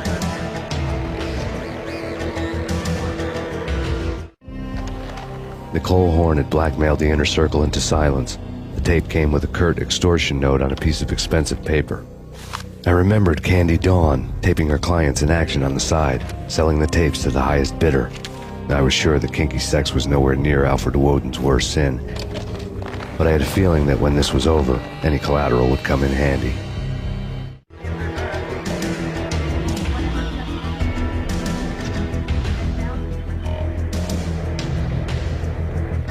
Woden had left me a present. Woden had taken care of my mission preps with military precision. The critical areas in the Acer Corporation headquarters blueprints were circled in red. The president's office was at the top of the building, right below her penthouse suite. The elevators were controlled by a security computer, part of the mainframe located underground below the building. The high-rise was sealed as tight as a sci-fi fortress.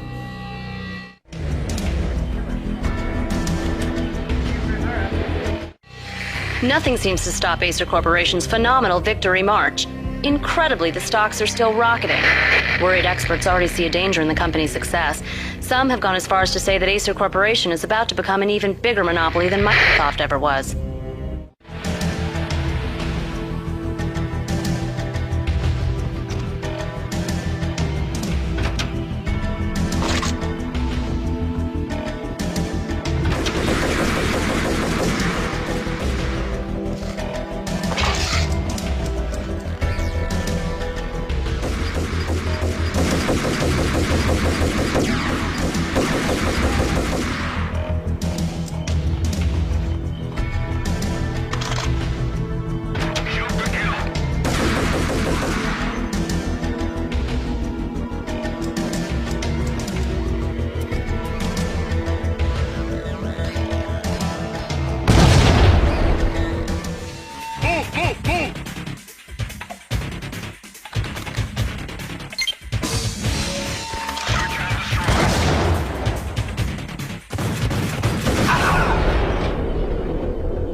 I had dreamed of revenge.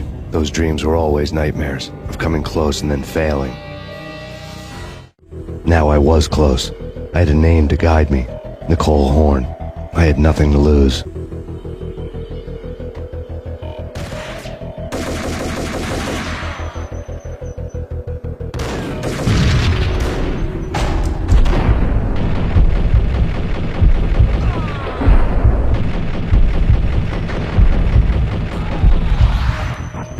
The Inner Circle had quite a track record. Project Valhalla had not been the only thing the Inner Circle had been involved in. There were rows of cabinets full of files. The Serpentine Secret Society went back a long way, always pulling strings from the shadows. I couldn't say I was sorry. Woden's move in some Byzantine power game had cut the Circle's membership roster to 1. The old man wanted me on cleanup duty. It was my mess, too.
good for a practice run.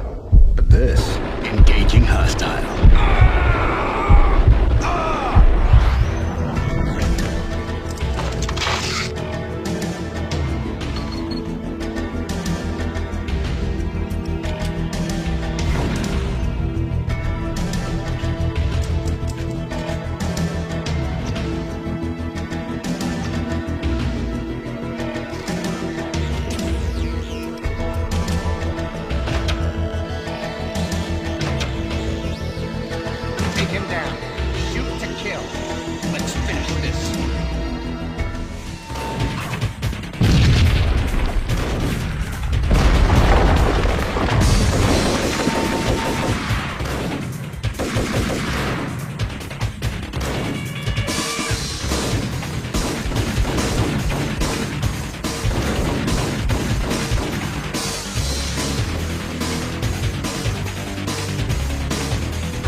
Mine wasn't the most original approach to the problem.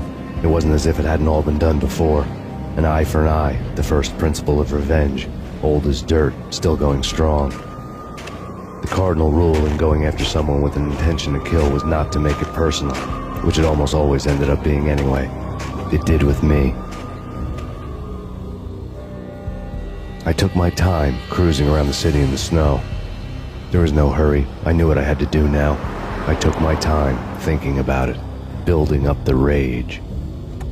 When I was ready, I parked the stolen wheels at the front entrance of the Acer Corporation headquarters. Got out, got in, got cracking. I had a bullet with Nicole Horn's name on it. I had 10,000 bullets with the Hag's name on them. She had ultra-high-tech security systems, enough mercenaries and weaponry to start World War III. There was no fear. New York disappeared behind a veil of snow. I had crossed the threshold. This was her domain, sleek and sexy and soulless, all glass and steel. A place of color-coded security key cards, metal detectors, and surveillance systems.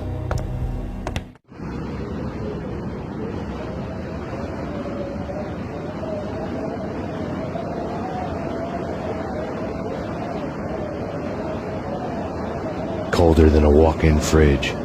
Cold as a gun.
Mona.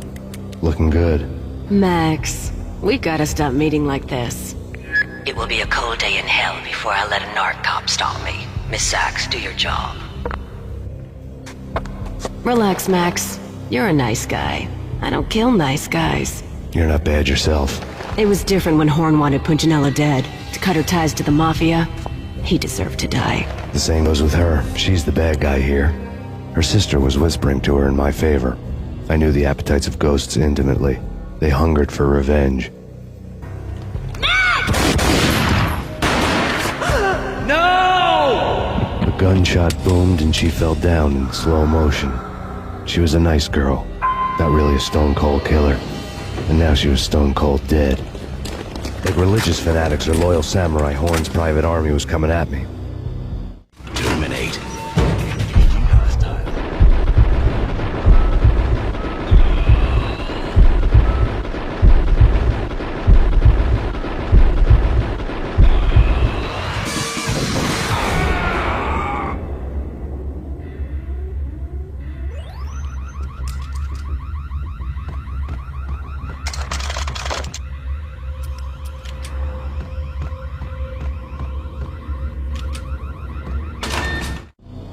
When the elevator came back down, Mona was gone. There was a lot of blood, but no body.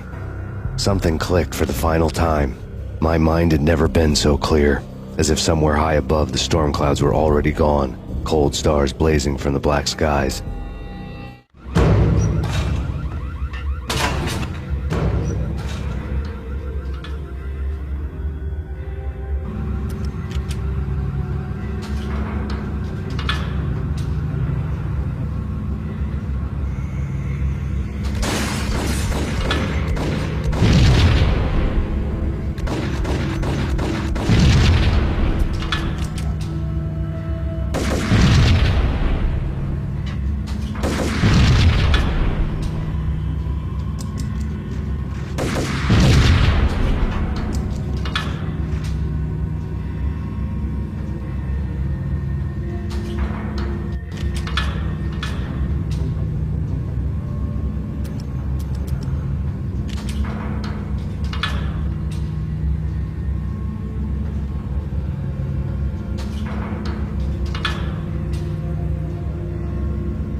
Movies, and I'm talking about the coolest of the cool.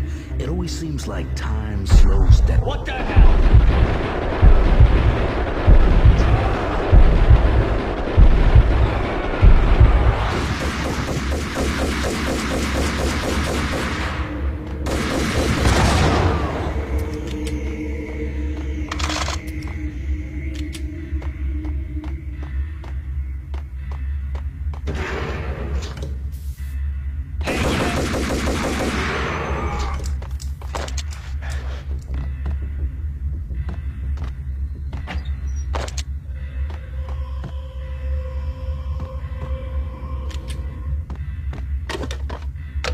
I had elevator access to the mainframe. From there, I'd be able to override the security locks and get to her office.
The unmarked chopper was Horn's pet guardian, inhuman and flawless. It was stalking me.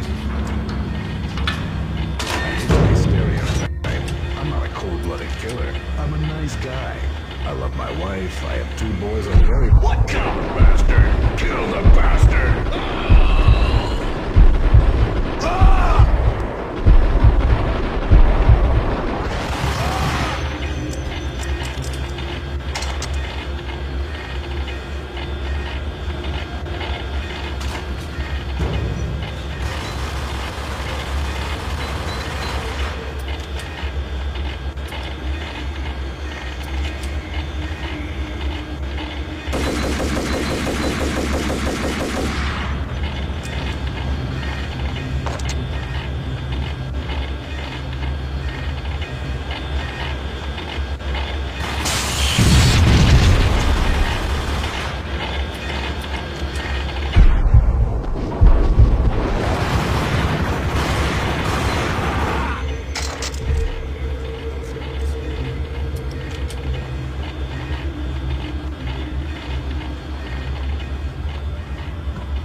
All Horn's locks were now offline. All bets were off. The elevator would take me all the way up.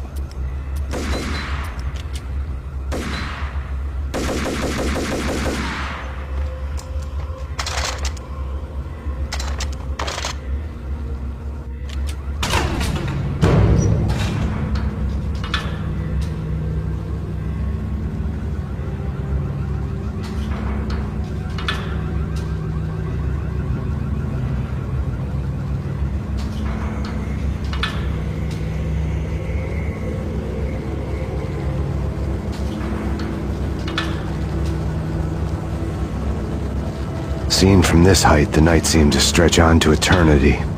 A hint of desperation had crept into the snowstorm, as if it was trying to get it all out before the end.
Horn's personal computer was on.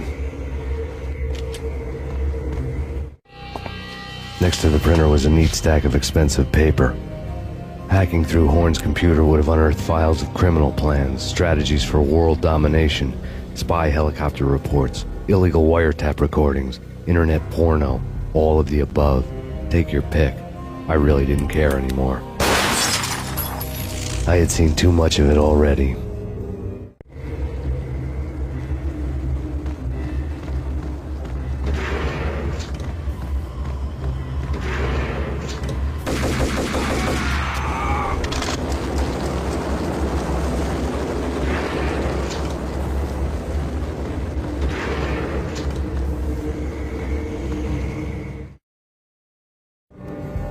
Valkyr had been meant to be a white-winged maiden that would lift you to a warrior's heaven, but it turned out to be a one-way demon ride to hell.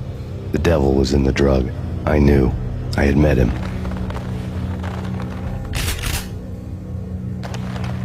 And now I was gonna kill her. The queen of the underworld who had tried to lift herself a bit closer to heaven with her drug money. No begging, no bribes. She knew better. Honor among killers. We who were about to die. Both of us knew how this would end, in pain and suffering. All this because your wife stuck her nose into things that were none of her business. The cops were coming to take me away. The sirens were like a bad conscience I couldn't shake. It's ridiculous you've made it this far. You won't be alive when they get here. Stop him!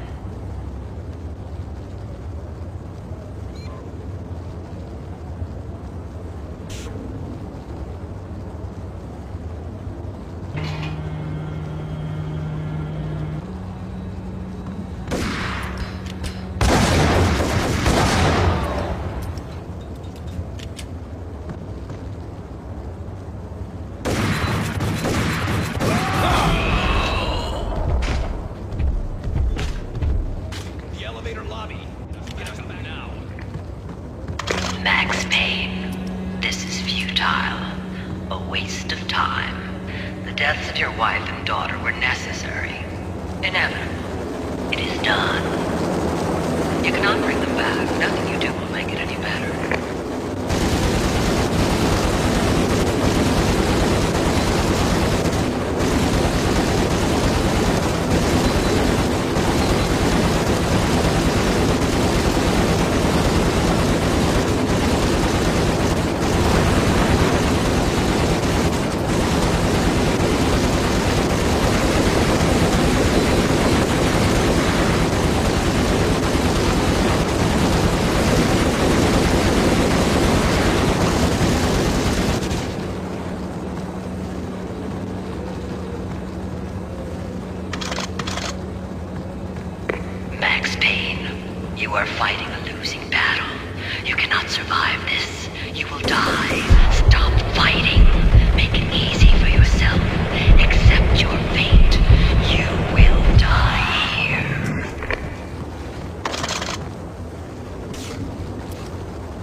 You are up against an unbeatable force. You have already lost.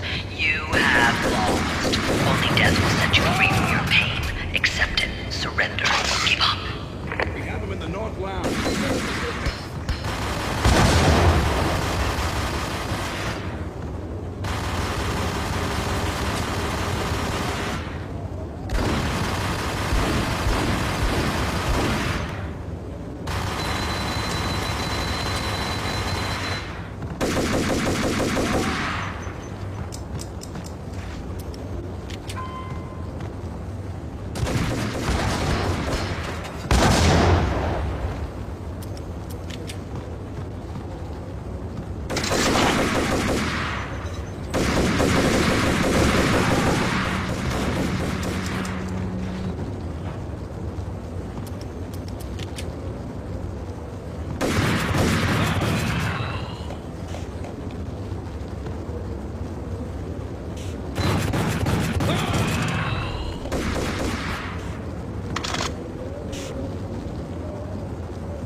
What do you mean he's unstoppable?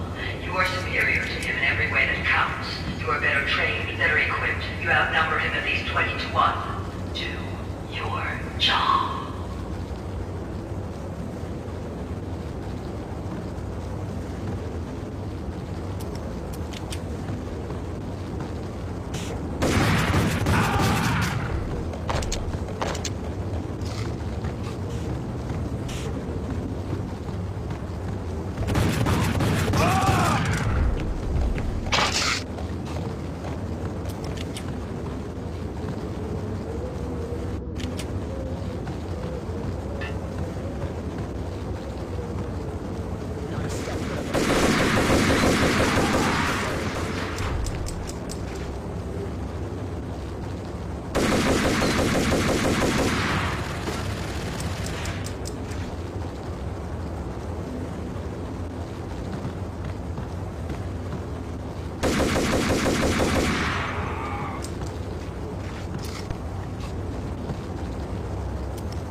She's on board. We're out of here as soon as the wind dies down. Don't like the look of that mast.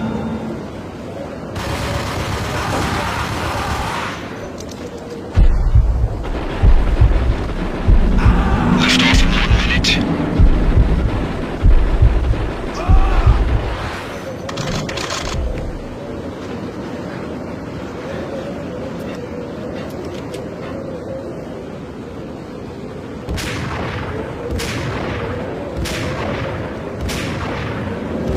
Lift off in 45 seconds.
dead.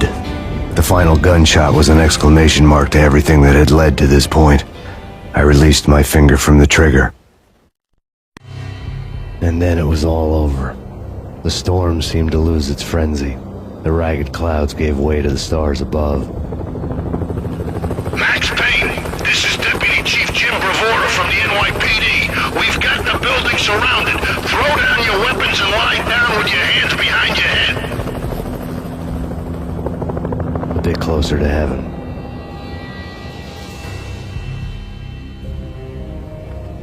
The cops' voices were distant and muted. Freeze! NYPD! Hold it right there!